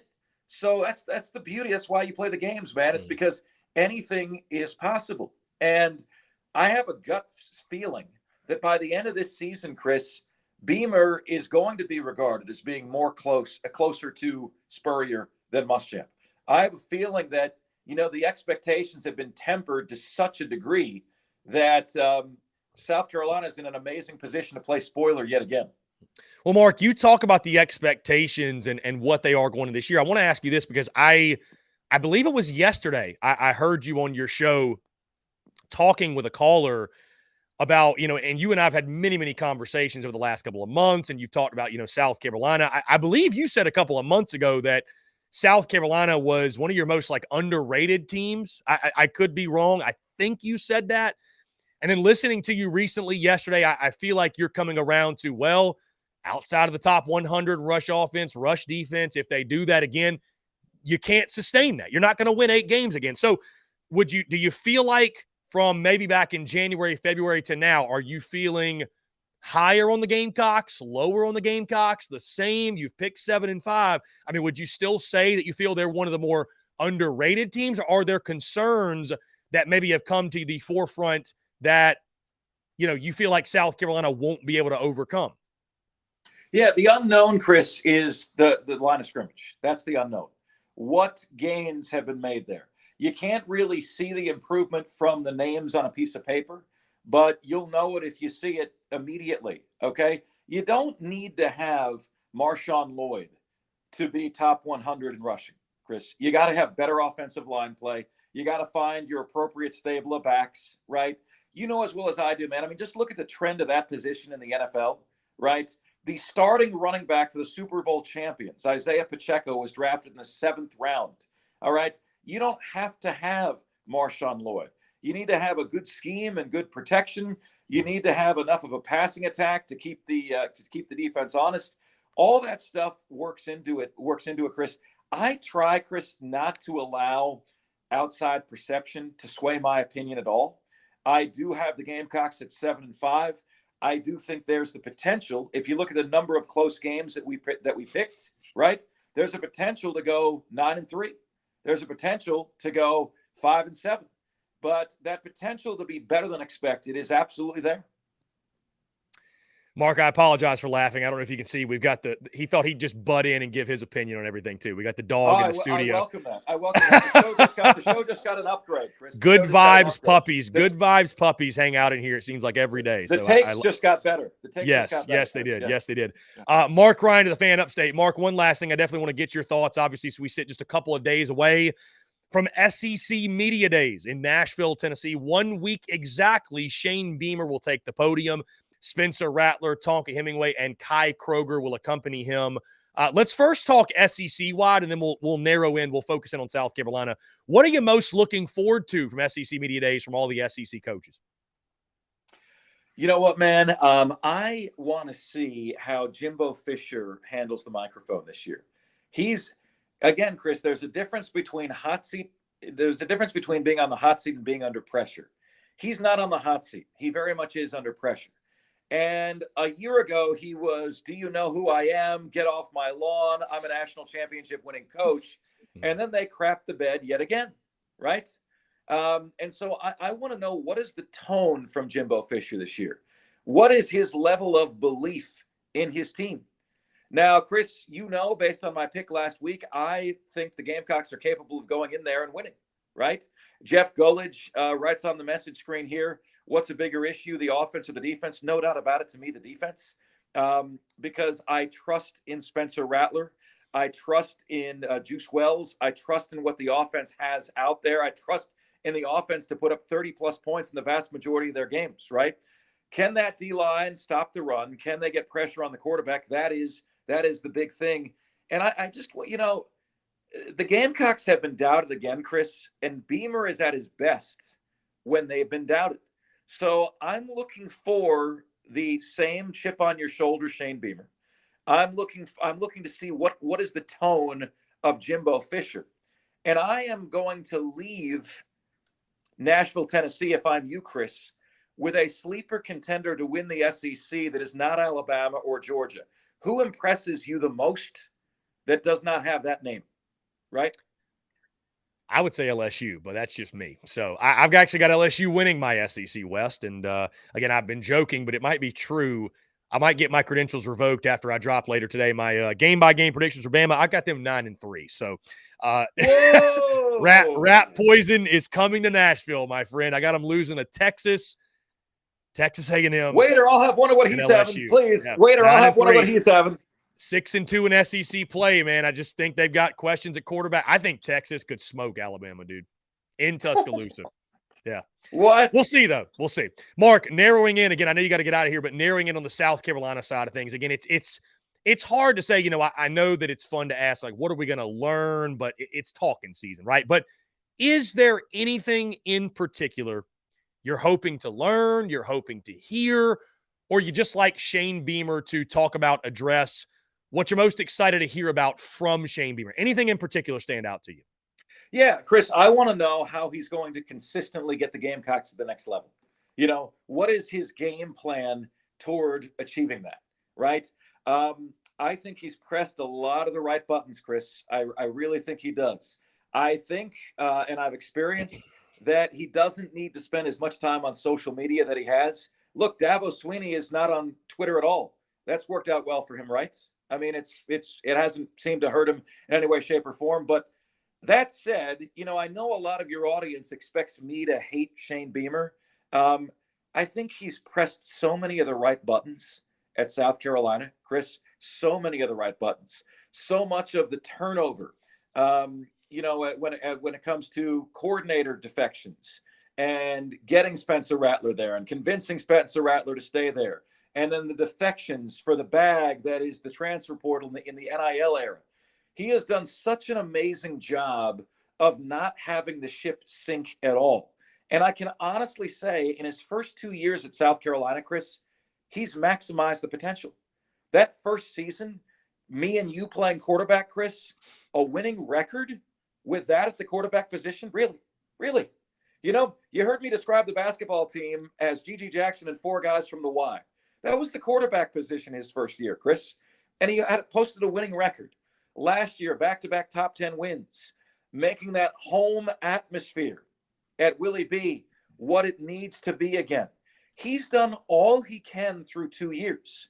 And if he achieves that, Chris, in year 3, if we're saying, man, Beamer is 3 for 3 at maximizing the potential on this team, then you'll know that the future is so bright there that you need shades. And I think he can do it. You guys know, and I've done the research, coaches usually pop in year 3. The coaches that are going to pop usually pop in the modern era in year 3. And so a lot of folks are saying, well, it's not going to happen this year, et cetera, et cetera. Man, it very well could, because Beamer's been doubted 2 years now, and he's beaten the doubters 2 for 2. He's beaten the analytics 2 for 2. I sure as hell am not going to be the one to doubt him, Chris. Mark Ryan of the Fan Upstate, always a pleasure, Mark. Check him out 3 to 7 and also on Twitter at Mark Ryan on air. A great follow there as well. And follow the Fan Upstate at the Fan Upstate. Mark Ryan, appreciate you taking the time, my friend. Looking forward to it next week. Guys, thank you so much. Y'all have a great one. Take care. Yeah, man, be good. Great stuff from Mark Ryan. Guys, we're going to jump into a quick break. On the other side, though, our Q&A Power Hour officially gets underway. I want to hear from you, your questions, your comments, your calls, and more on the other side of this break. You're tuned in to the Daily Crow.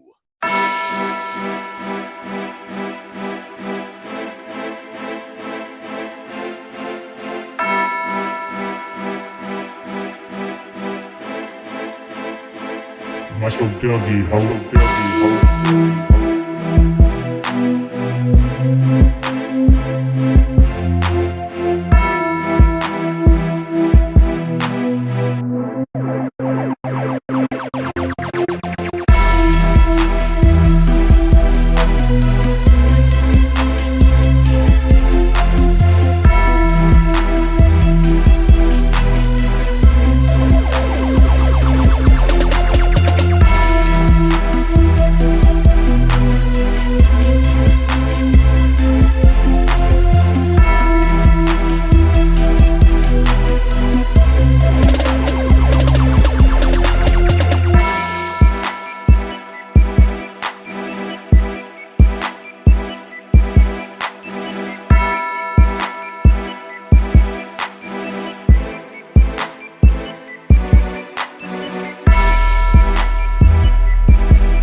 Marshall Dougie, ho.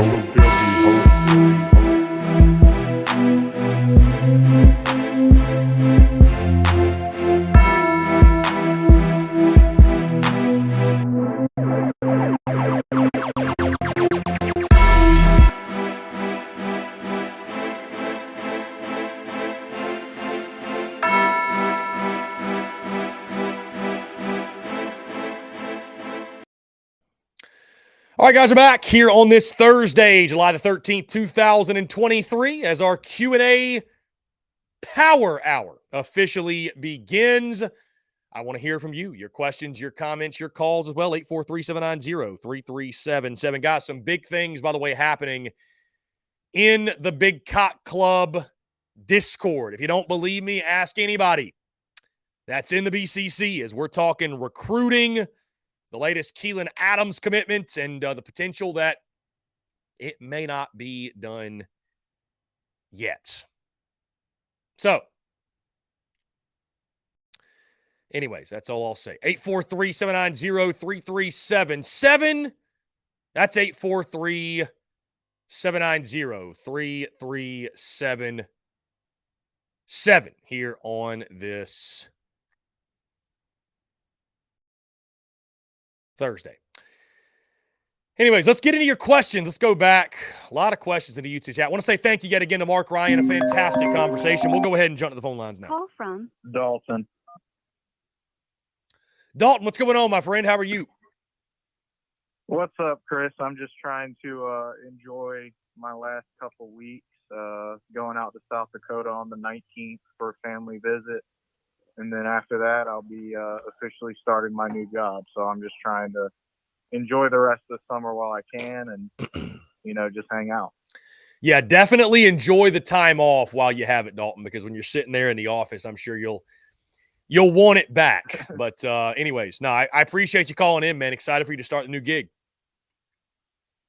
But yeah, I wanted to call and sort of comment on the recruiting turmoil or things of this nature. I guess the panic around recruiting, and I would just say, first of all, like you already said, South Carolina has never been a top 10 recruiting program in its history, other than in a couple of years, right?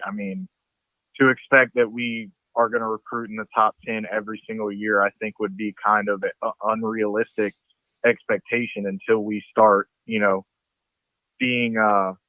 being ranked in the top 10 and being in the upper echelon of the SEC. So that's sort of my first comment is the people who are, complaining about recruiting because, we're not in the top 10, we're getting beat by Georgia and Clemson for recruiting rankings. At the end of the day, it just kind of is what it is. We've been doing that for the last, however many years. And, during our best years, it didn't seem to matter how well they were recruiting on the field. Last year they had higher ranked recruits than we did, and we still beat them on the road. So, recruiting can only do so much. Indeed. Now, listen, and I trust Shane Beamer and everything he's doing, and I think that as I was talking with Mark Dalton, that South Carolina just got off to a really hot start and was top 5 in the country in recruiting, and it's was it ever feasible to think that Carolina was going to finish there? I don't know. Maybe it was, but it kind of goes back to the conversation as NIL takes center stage that we had yesterday when people want to say, in this new age, NIL.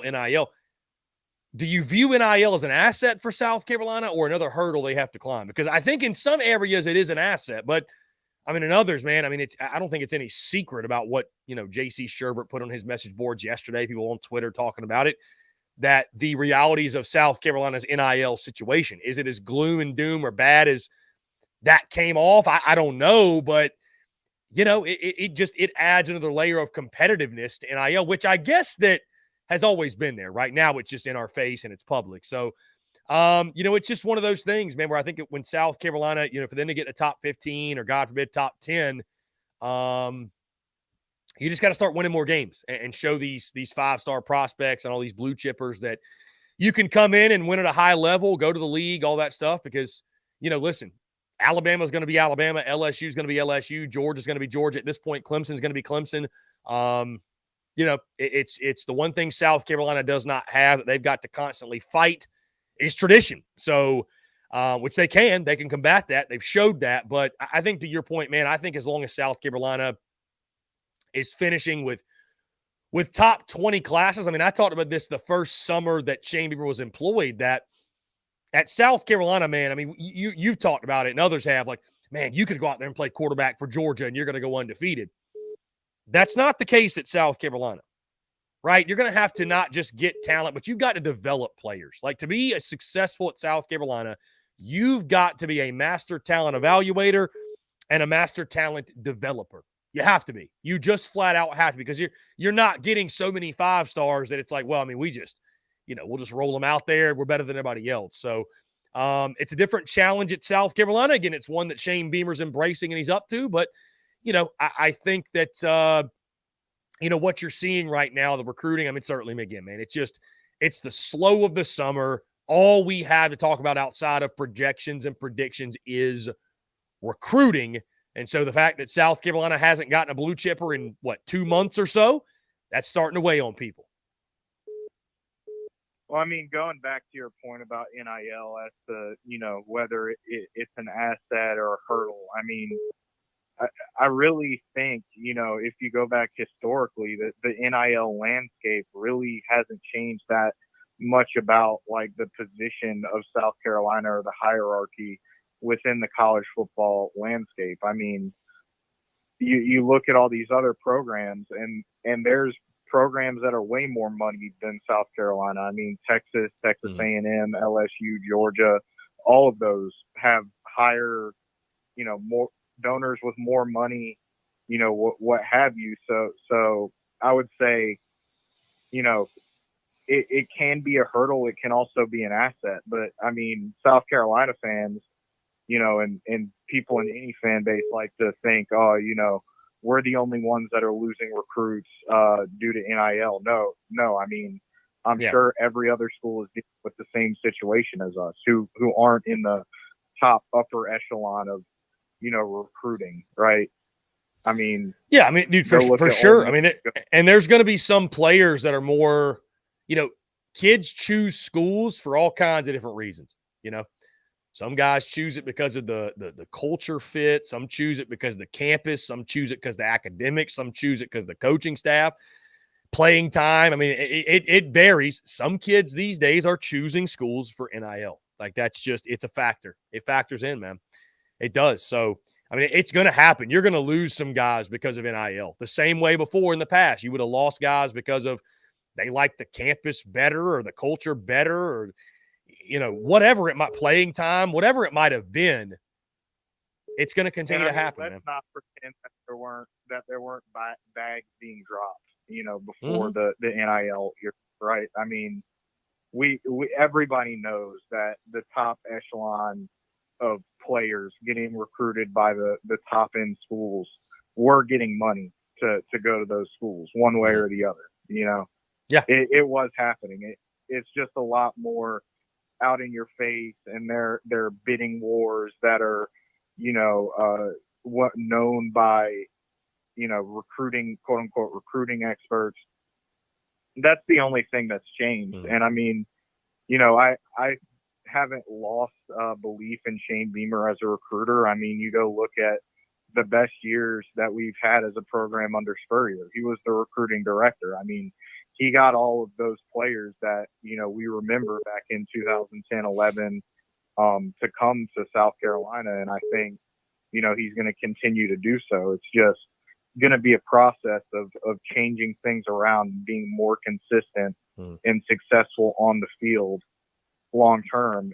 And then you may be seeing South Carolina recruit, in the top 10, top 12 level, no matter what, our NIL circumstances are, or, what have you. Yeah.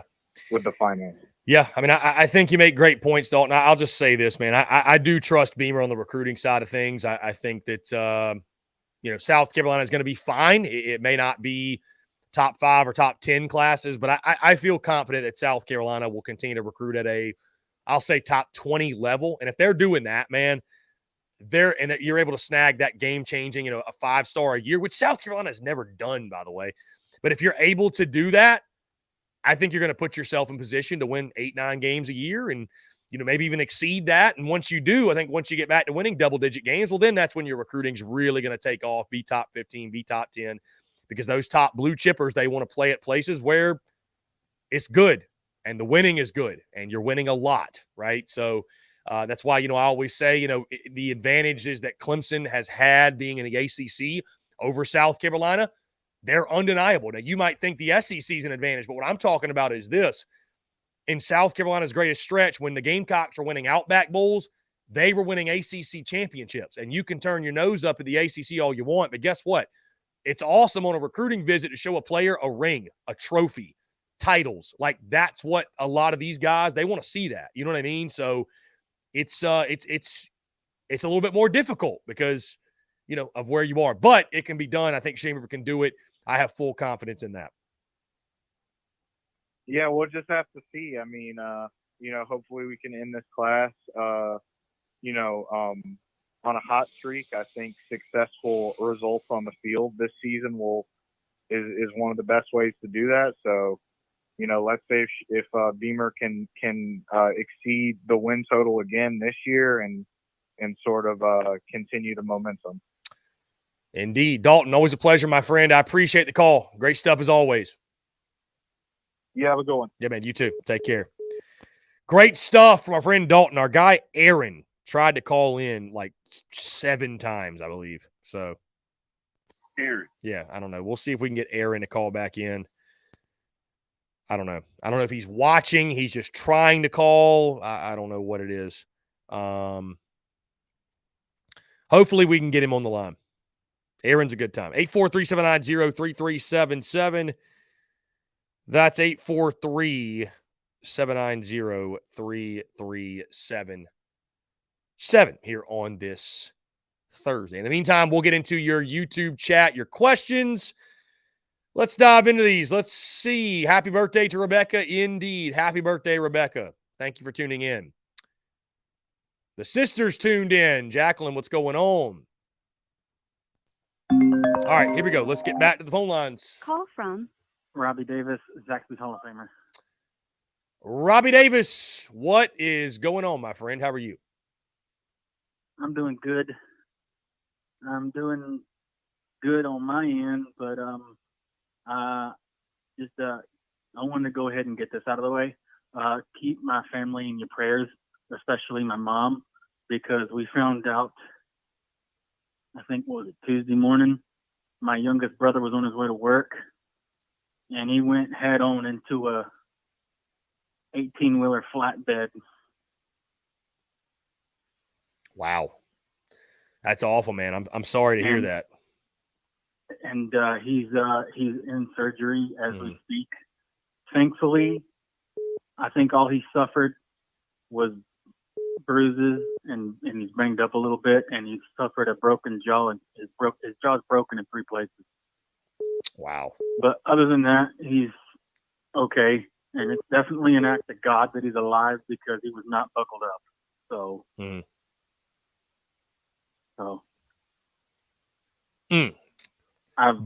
it's been a rough week for my family. So, well, definitely the family is in our prayers, Robbie. I hate to hear that, man, truly, but thank goodness like you said, act of God, he's still alive. So make sure to wear your seatbelt. Yeah, that's what Dalton says. And I also found out a couple of weeks ago, and I completely forgot about this. But when my brother was in high school, this is my youngest brother, not my other brother, my youngest brother, Leon. But I found out whenever he was in high school, he was getting recruited by College of Charleston to play baseball. Really? Yeah, and I asked him, I was like, why didn't you go? I said, he told me, he said, because his grades weren't where he wanted them to be. So instead of just sticking with the classes that he already had, he wanted to bring his GPA up. So So he did a little bit more difficult classes, and instead of focusing on getting ready to go play college ball, he wanted to get his grades up. But other than this mishap, my family's doing pretty good. I'm glad to hear it, Robbie. So, anyways, I'm gonna get to why I called. And I think I'm to the point now to where I really don't give a flying monkey fart about recruiting, okay? Solely based on the fact that Beamer is going to get the guys that we need, no matter who they are and no matter where they come from. He's going to find the right guys that fit into what he's trying to build. So I'm to the point I don't really care about recruiting at all. If we get a 5-star guy, great. That's great. I'll be happy. But I'm to the point I really just don't care about recruiting. I just want to see who we get, how we develop them, and see what we can turn them into. Because like I've said before, and like you've said, some of the best players in school history were not 5-star prospects. DJ Swearinger was not a 5-star prospect. He was a 3-star prospect. But our coaching staff turned him into a 5-star prospect through his years at Carolina. Same with a couple of others. So that is why I am not making it such a big deal with recruiting anymore. Solely because Beamer has been here before. He has recruited at a high level here before. So I don't really make it that big of a deal. I mean, that's a fair take, Robbie. I mean, I would say this. You just sound like you're saying you trust Beamer. And I mean, that's fair. I mean, it's, I mean, it's one of those things where, yeah, I mean, I believe in Shane Beamer as well, man. I think he's going to recruit well. I never really had all that much of worries that he's going to recruit well. And I love to see the commitment on the offensive and defensive line they have in recruiting over the last couple of cycles. So, I mean, J.C. Sherbert, we've had combos with him and others too, and he's pointed out just the needs and getting the numbers right. And I mean, listen, South Carolina's got to find a way to add to boost the numbers at edge. They got to boost the numbers at running back. And I mean, listen, man, if they don't have coaches on their staff that can do that, they need to get new coaches. I mean, bottom line, I'm talking specifically about Montario Hardesty. If you can't go out and recruit, listen, if you can't recruit, you can't be a head coach. You can't be a coach at the college level. I don't care if it's head coach, assistant.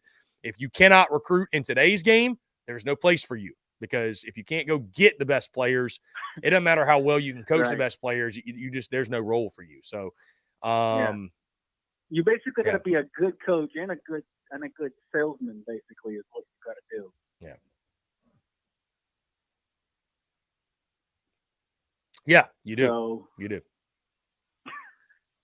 But yeah, that's all I got. And thanks again for the prayers.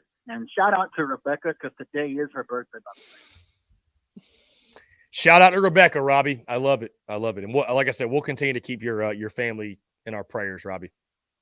Thanks, buddy. Very much. Thank you very much. Hey, man. Appreciate you. Have a good one, Robbie. Appreciate it, man.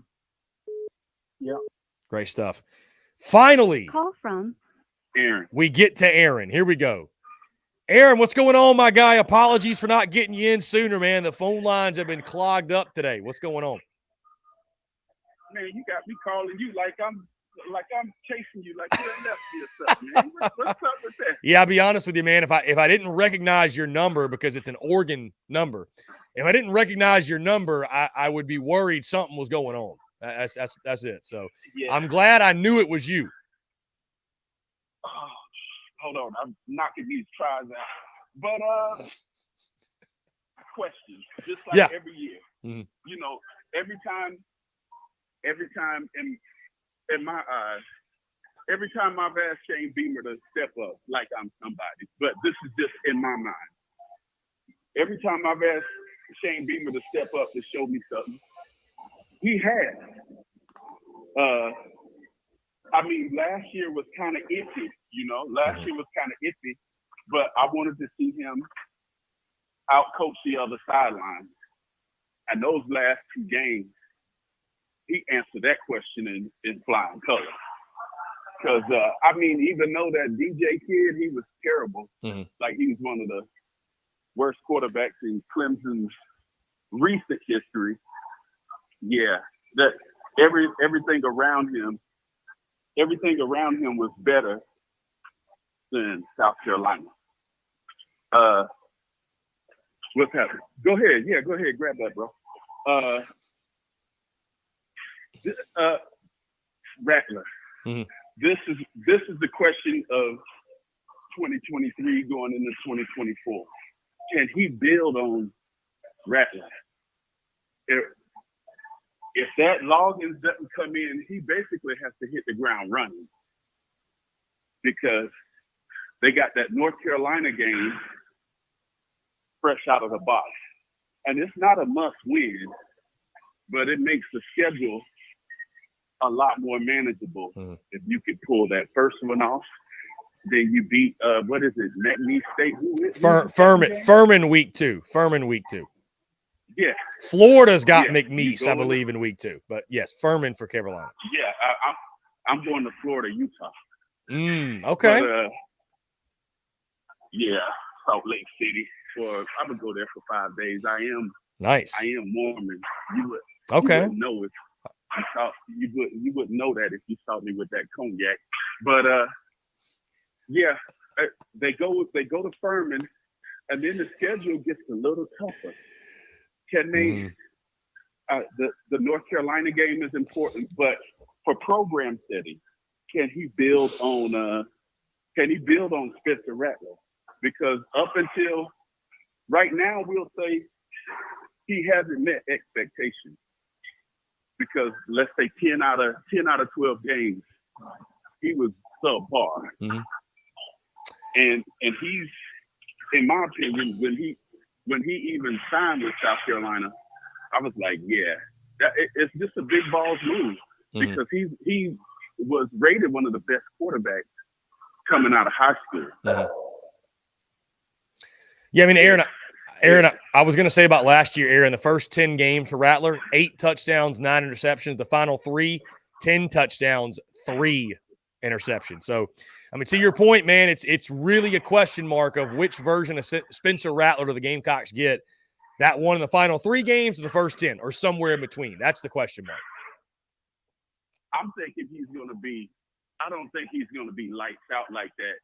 I'm not saying you can't, but it's just unlikely when you switch up an offensive coordinator and to come out first game and just go balls to the wall. I'd be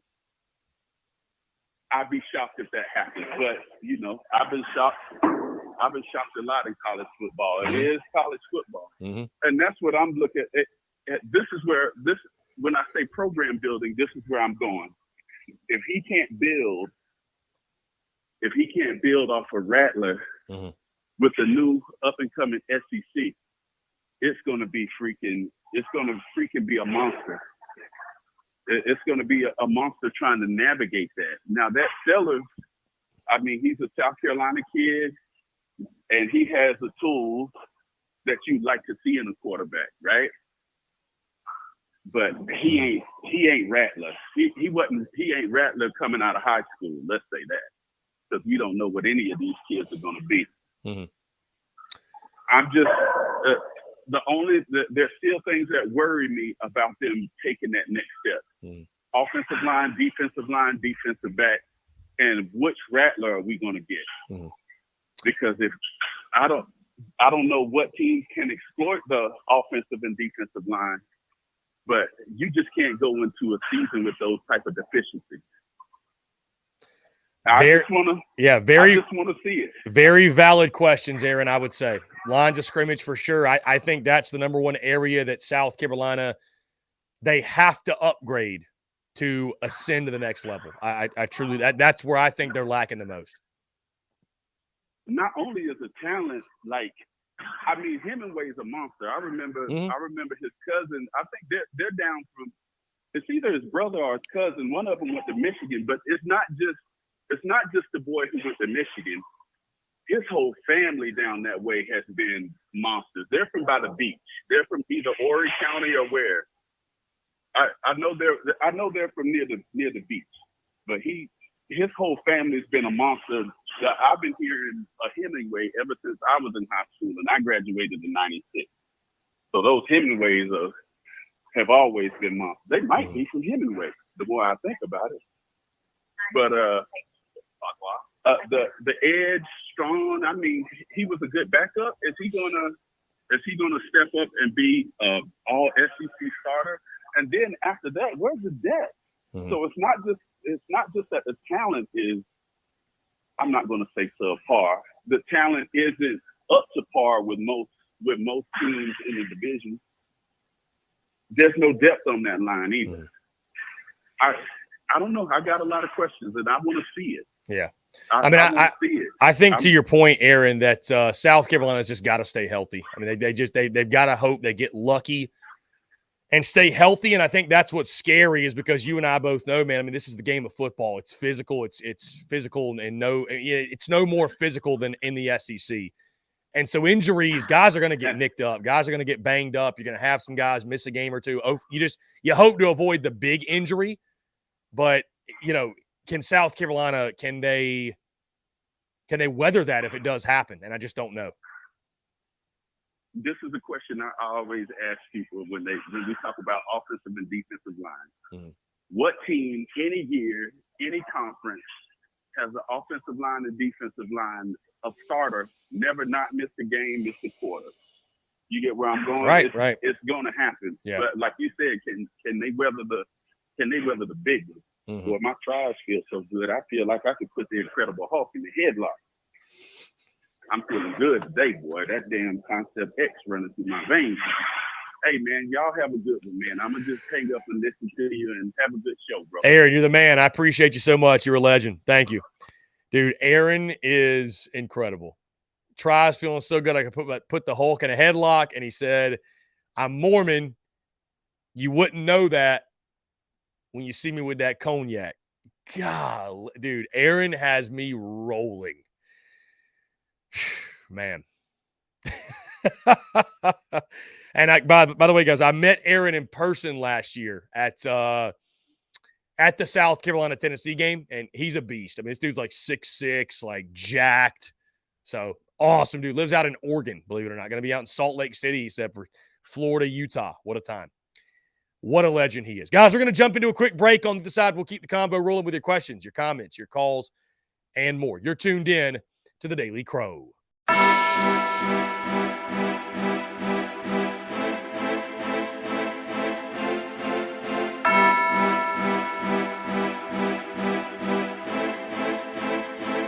Muscle Dougie, ho.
Muscle Dougie, ho.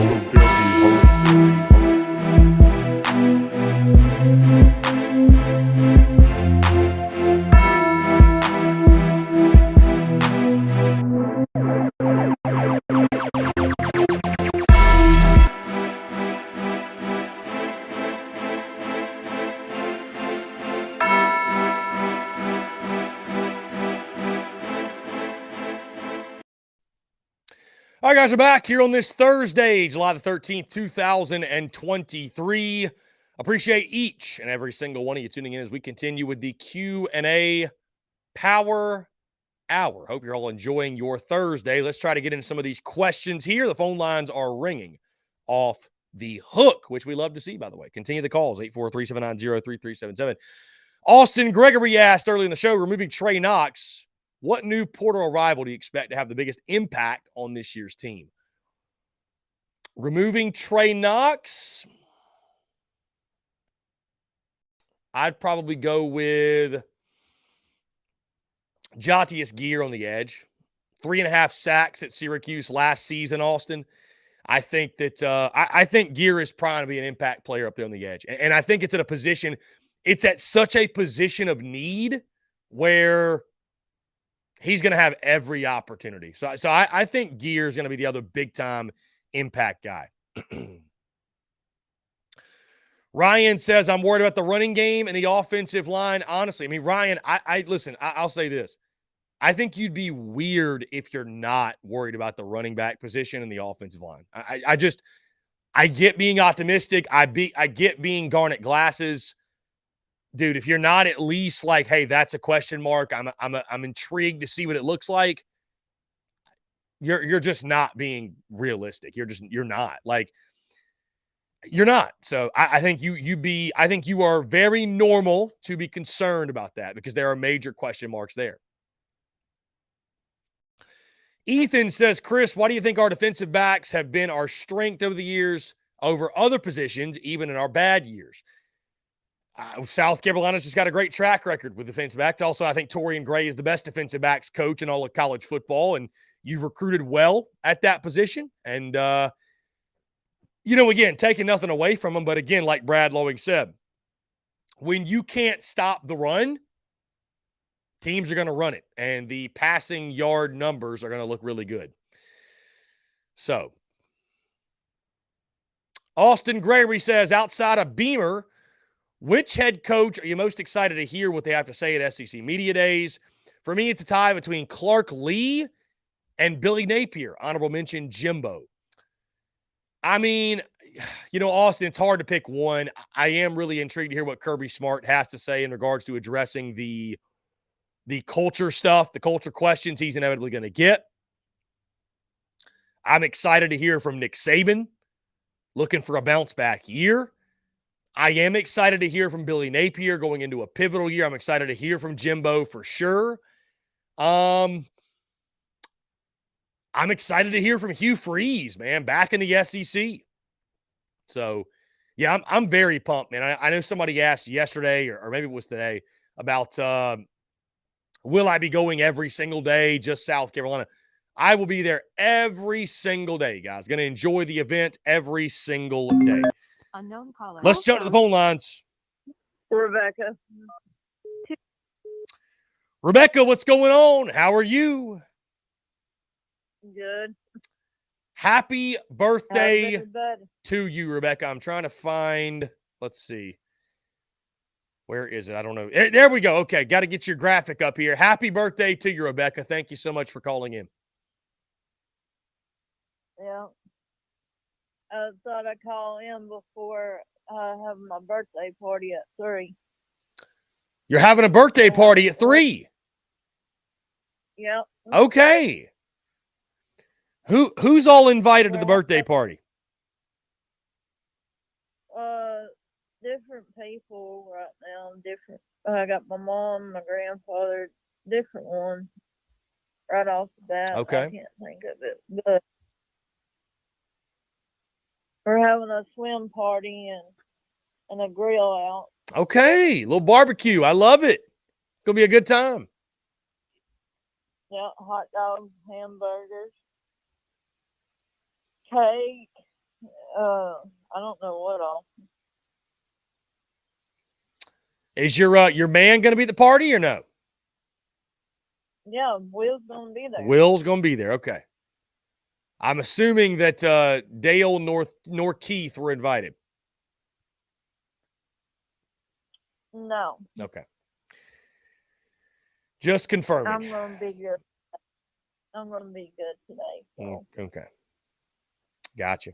Well, how's life, It's Rebecca? my How you been? I'm actually making my way up to Tennessee next week. I don't think I'm making my way to your area, but Nashville, Tennessee. Life is good. Me and Will's supposed to. Me and Will's supposed to be coming to Westminster. I'm thinking the 21st through the 23rd. Okay. So I'll let you know for sure the dates on that. Mm-hmm. So you and me and Will can, meet up if you want. Let's make it happen, Rebecca. Or you can get me on the Spurs Up show. Let's do it. We'll do like a That'd be live show with Rebecca. Right. I would love that to happen. You think you can do that? We get it all set up somewhere. Well, I'll work on it. I'll get back to you. We'll see about it. I don't see why we couldn't though. Right. So, then if we could get Will involved too. Have him on there too. What do you think, Chris? Why not? I'd love to meet him. Love to meet Will.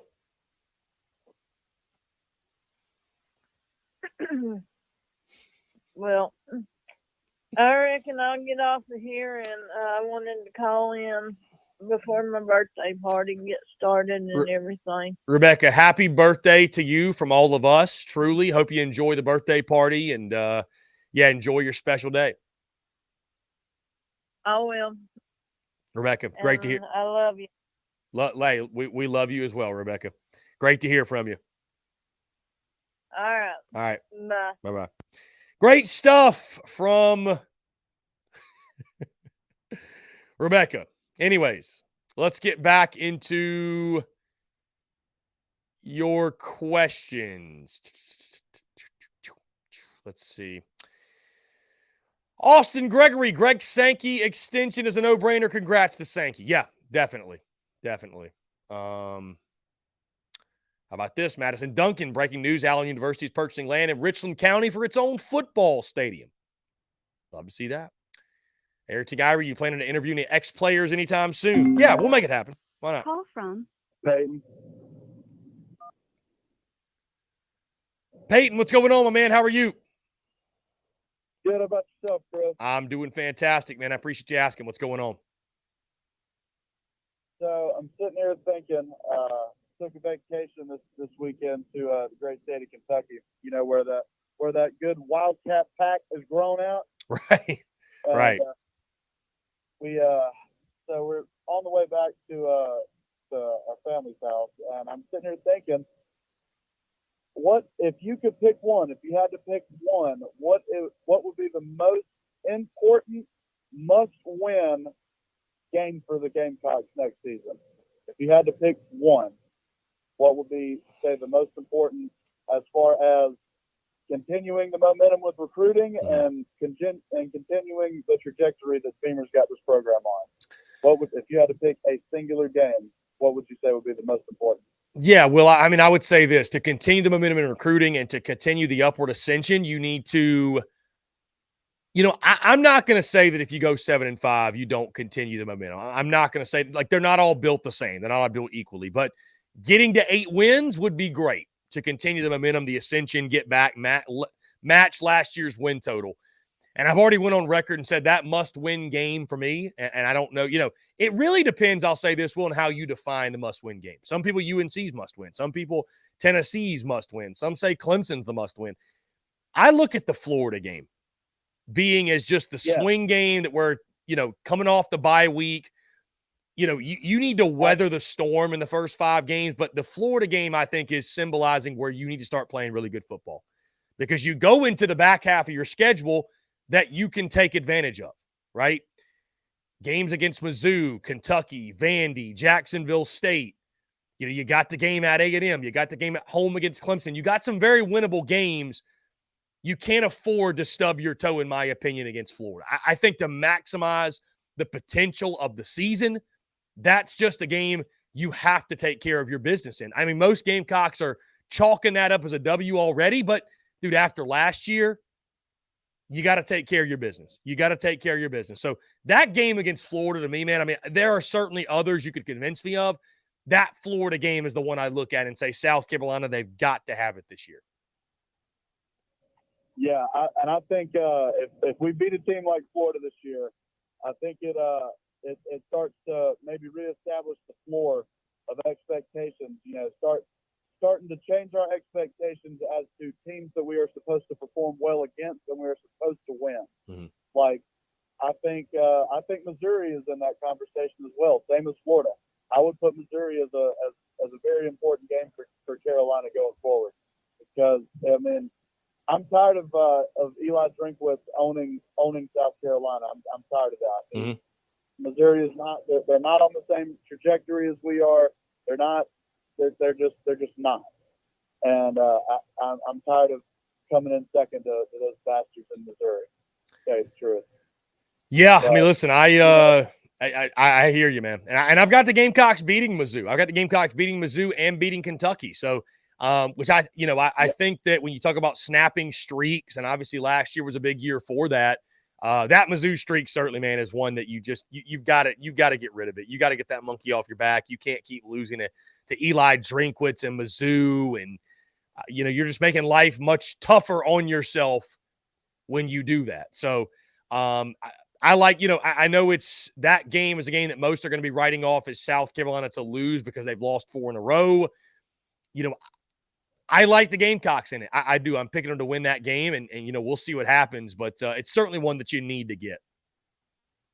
Yeah, and I think sometimes we get in the heat of the moment, and certain things go by the wayside. If we were, I mean, me and you had a conversation about this a while ago, and you said if South Carolina's offense is even competent against Missouri last season, we win that game, and that pushes our regular season win total to 9-3. For God's sake, you talk about a giant step forward. We were very, very close to getting that, but for whatever reason, you could put it on Satterfield, you could put it on the inconsistencies of Rattler, you can put it on whoever you want to, but it made it 4-0 for Drinkwitz versus Carolina, mm-hmm. for Missouri versus Carolina in the past 4 years, and they've been a speed bump for us, and we got to get over them. Yeah, same as Florida. So. Yeah, but it's just really turned into what the Kentucky streak was in the mid 2010s, where it's like, I mean, we're bursting at the seams, ready for South Carolina football to quote unquote get back to what it was under Steve Spurrier and be considered a realistic contender in the SEC and be looked at more, dare I say, more favorably from a national perspective. It's just really hard to convince anyone that your program is on the up and up when you're losing to Missouri every year. It's just tough to do, man, whether you like it, hate it. It was tough to do when you were losing to Kentucky every year. It's just tough to do, man. So definitely one you got to have. Yeah, and to talk more about the ending streaks of South Carolina, I mean, last year we go up to Lexington, we come up here and we win in Lexington for the first time and what did Beamer say? 9 seasons? It was the first time since 2012 you'd beaten Kentucky in Lexington. Yeah. That's just absurd, man. And as far as overall morale and like you said, selling your program to these high blue chip recruits, and you can't keep losing to teams that go 6-6 or lose to teams that go 5-7 in the regular season. And like me and you talked about it a while ago, and you said 3 out of our 4 regular season losses were the teams that went 6-6. Is that? Yes, You said that. because I'm not- Arkansas, Florida, and Missouri all went 6-6. Your fourth regular season loss was to Georgia. So yeah, 3 of the 4 came to teams that finished 6-6. Yeah, and I think like I said earlier in this phone call, I think it's about reestablishing the floor and reestablishing expectations as far as who we expect to beat and who we expect to perform well against. So I definitely think Beamer's on his way to doing that. I just think it's time to prove it this year. What do you say? I mean, I think that's why getting to 8 wins this season is so big because, again, like you mentioned, it actually it sets a new floor. It sets a new precedent for South Carolina football where 8 wins is now the floor for Carolina, or at least in our minds it is. It's the new standard, if you will. That's why it's so important to get back to that 8-win mark. And, because I really do believe, and maybe it's over-exaggerating. I don't think it is, though. Like, I think this is a year where who are they really? What is South Carolina football really under Shane Beamer?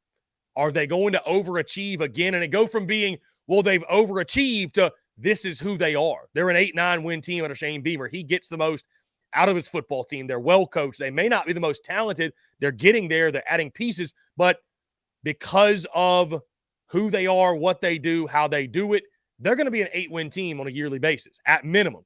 Or do you go back to 6-6, maybe even 7-5, and just kind of revert back to, okay, it's still South Carolina football?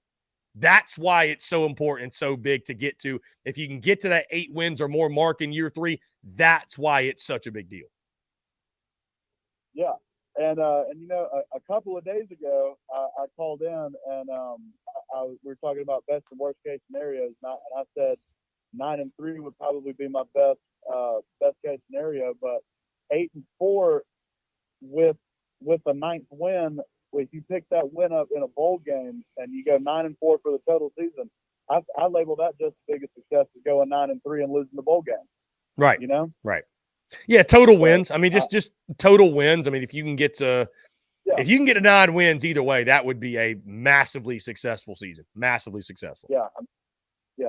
6-12, half a dozen of another. But I listen, man. I really appreciate you answering, man.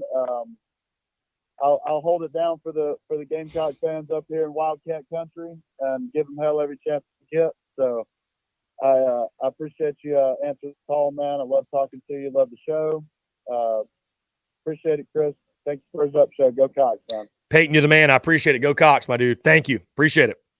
Great stuff. Always a great call from Peyton. We got to get his graphic put together. I got to text my guy Eric Reese on that. Guys, let's take a couple of questions from the chat, and then we're going to jump into one final break here. Let's see. Austin Gregory, is Loggins pronounced Loggins or Logains? It is Loggins, my guy. Loggins. Call from Big buddy. What's going on, man? How are you? I'm doing good. Can we go ahead and stop crying about Missouri being the real Columbia? Can we stop crying about Kentucky owning South Carolina? And can we stop complaining about that stuff? I mean, actually win a game for once? Well, I mean, Carolina took care of business against Kentucky last year, so I mean, I'm not too much complaining about that one. I mean, Mizzou, yeah, you need to take care of it on the field, man. Bottom line, you got to win games. You got to find a way to, talk is cheap. And I mean, right now, I'll admit it, I'll say it. Eli Drinkwitz owns Carolina until proven otherwise. So I mean, it goes back to not just what he's doing at Mizzou, but 2019, he was the head coach at Appalachian State when they came into Williams-Brice and beat Will Muschamp in the Gamecocks. So, like it or not, the Gamecocks right now are owned by Missouri. So I don't know what else to say. So, I mean, it's got to happen on the field, to your point. But, I mean, it's a talking point, man. Until that streak ends, it's a talking point and going to be a top storyline for Gamecock fans. And here's another thing, right? Y'all need a bunch of things to really happen. And listen, I'm not coming out with the excuses because I'm not even a fan of either of the teams. I'm just talking trash here, right? But the whole point is that if Kentucky had a healthier roster, y'all would have got smacked. And that's just reality. I mean, they had a quarterback that's never seen the field in his life playing for Kentucky versus Spencer Rattler that had the worst QBR in the first half of the season. So, I mean, honestly, that Kentucky game you can say could have went, and y'all barely beat them last year. So, I mean, listen, I think Kentucky is just a better program right now than South Carolina, and whether you like to hear that or not, it's the truth. Yeah, I mean, hey, listen, we'll see what happens on the field. We'll see what happens on the field for sure. Hey, I appreciate you taking the time to call, my dude. We're going to jump into a quick break. I think we just got a delivery here at the house. I'm going to go see what the dogs are barking about. We will be right back on the Daily Crow.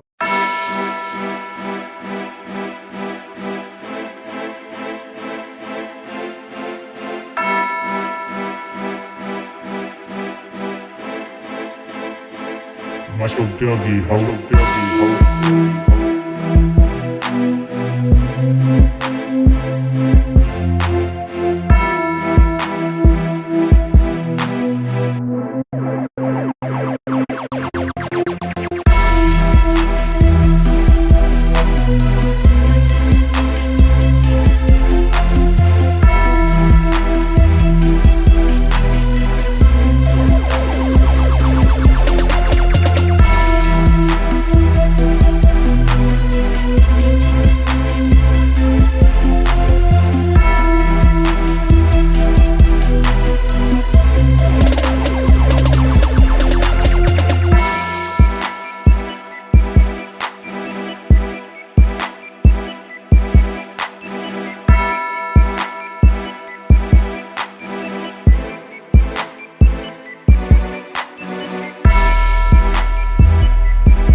Macho Dougie, ho.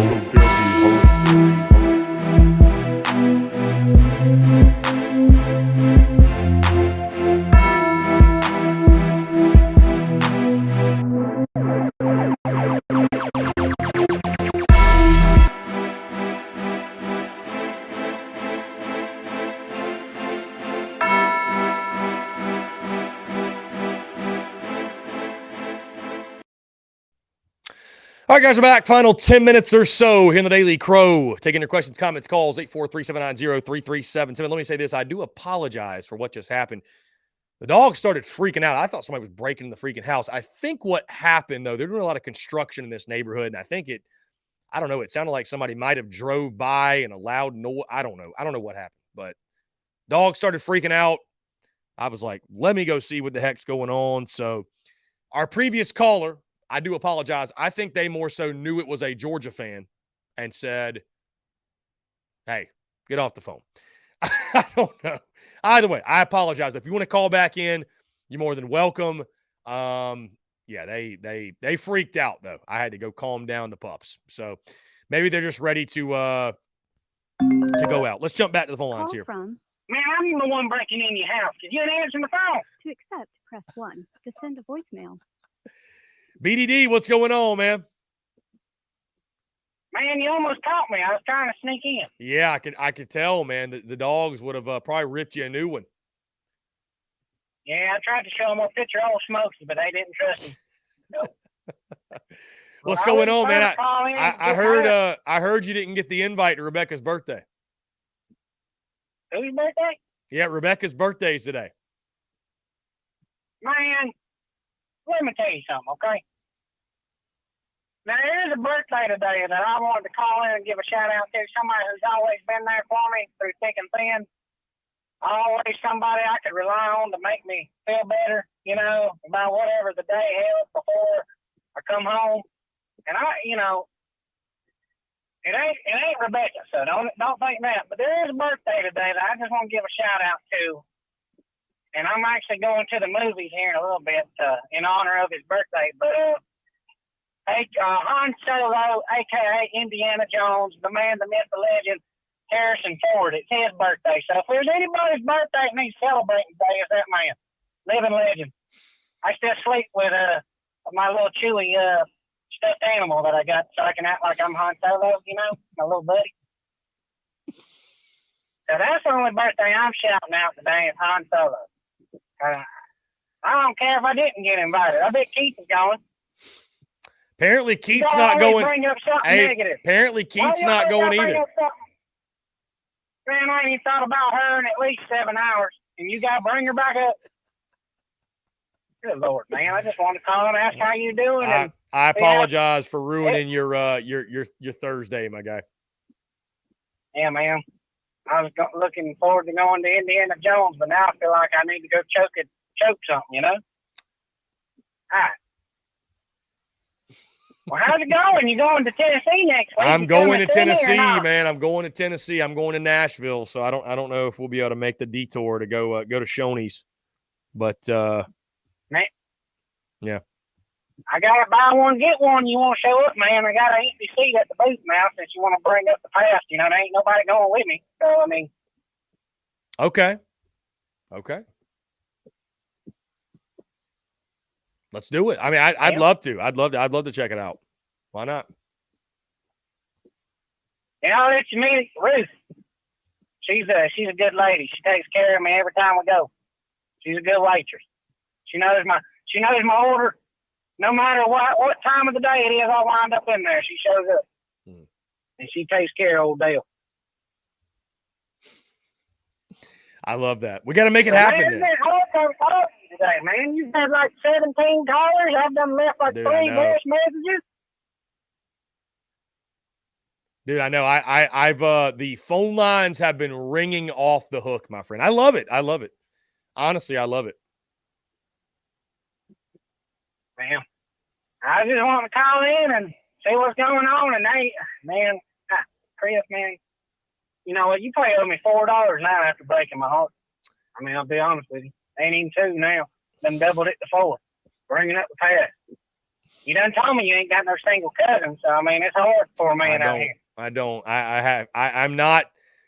I'm not able to help you in that regard, Dale. I apologize. The $4, man. yes, but not that department. All right, buddy. Well, I'll let you go. I know it's about quitting time, and I've about got no more minutes anyway. You know, I got to go up 7-11 before I go to the movie theater. Give me a big gulp. I hear you. All right, man. Well, I love you. BDD, Talk to you later, BDD. Love you too, BDD. All right, brother. Great stuff. We're just spreading the love here on this Thursday. All right, let's see if we can get into any of your questions. Bruin Nation said the caller's low and everyone are just me. I hear them just fine, like normal Bruin Nation. I don't know if it's you, if it's me. I have no idea. Let's see. Bruin Nation also said, come to think of it, Dale hasn't been back on since Rebecca called in and said she had a new man a few weeks ago. Is Dale okay? Jail met up. Well, there he is. Bruin Nation. You just heard from him. So there you go. Let's see. Frank says, you won't believe what shows up when you Google Big Cock Club. It ain't football. By the way, Frank joined the Big Cock Club today during TDC. So, Frank, I will send you the link to the Discord right after we get off of here. Love that. That'll be a lot of fun. Football Frank has entered the Discord. Let's see. Noah Hall's officially gone. He signed his deal with the New York Mets. $176,000. Congratulations to him, man. That's awesome. I want to get to this question. Where did it go? Let's see. Okay. Travis says, have you seen the Savell tweets? What is up with him, Chris? I have seen them. And Travis, I don't want to speak for Savell because Savell Newton, friend of mine, and he'll come on this show and he'll speak for himself. I would say with Savell that from what I've taken away from conversations with Savell and, my best guess, I think there's some bitterness there. I think that maybe Savell is not embraced by the university the way he would like. And for those reasons, I don't know, maybe he wants to distance himself from South Carolina. I would say this, and I would tell Savell this, man, the only person that having a grudge hurts is you. So to hold a grudge and to carry that with you every day, and, I would not advise Savell of doing that, and especially on social media where, he's a representative of, he played his college football at South Carolina. He represents South Carolina, whether he likes it or not. And so, I think if people want to praise Savell Newton and show him love and show him support, I think Savell, the best bet for him is to embrace and take that love and take that support. And, even if you don't want it, or just say nothing if you have nothing positive to say in that regard. You know what I mean? So I have seen it. Bruin Nation says he keeps saying he don't want them to acknowledge him. Again, Bruin Nation, I think where that really comes from, I'm certainly not a therapist or anything of the sort, but I think that comes from he's hurt that he doesn't get acknowledged more. I think that's why he's saying that. And I say this, Savell is not acknowledged the way that I wish he was, but it's just one of those things, man. You gotta let it go. You gotta let it go and let bygones be bygones at some point. And I don't know, man. I hope he can let that go because, again, like I mentioned, the only person holding a grudge hurts is the one who has it. So, anyways, guys, again, thank you all so much for tuning in. I want to say thank you to Mark Ryan for taking the time today. Great stuff, as always, from Mark Ryan. Let's see. The Power Hour's been incredible. The questions going nonstop. I appreciate that. And guys, we'll talk special teams on tomorrow's show. That's all we'll discuss. We will discuss special teams, talk Beamer ball. We're going to cram everything in for special teams into one show. One show, because we only have one day left in the week. And of course, beginning on Sunday, we will begin our opponent preview series and start talking SEC media days. And, I'll talk things I'm most excited to hear, what coaches I'm excited to hear from, players, etc. So really looking forward to it. Going to be a lot of fun. And next week's content, guys, what you can expect is, we'll have those opponent previews in hour number 1, but also a lot of it's just going to be the day that was at SEC Media Days and me recapping and recollecting what happened and top storylines from that day and takeaways. And it's going to be a blast, man. Going to be a ton of fun. Cannot wait. And the content's going to be absolutely electric for sure. Bruin Nation says he played against Savell Newton in high school. Watched him ever since. Love the dude, but he smears pure hatred. Something happened. Well, Bruin Nation, maybe at some point we can get Savell Newton on and hear from his side of the story. Guys, that's going to do it all for me. Appreciate you all tuning in. Thank you all so much. Again, hit that subscribe button on YouTube. Make sure you're subscribed there and hit the bell icon. You get notifications of when we go live and when we drop new video content bleeding out the eyeballs. Also, guys, hit the subscribe button. iTunes, Spotify, Stitcher, Google Podcasts, wherever you get your podcasts. And leave us a review. Go rate the show as well. It helps boost up the podcast, boost up the show. Truly appreciate you all. All right, guys, we're out of here. Hey, stick around, by the way, later tonight, 7 o'clock, tsus.store. Our official relaunch will drop. Be sure to check that out. Really excited for a new era of tsus.store, a new era of merchandise being produced by us. Guys, appreciate you all tuning in. Thank you all so much. Enjoy the rest of your Thursday, and we will talk to you all tomorrow.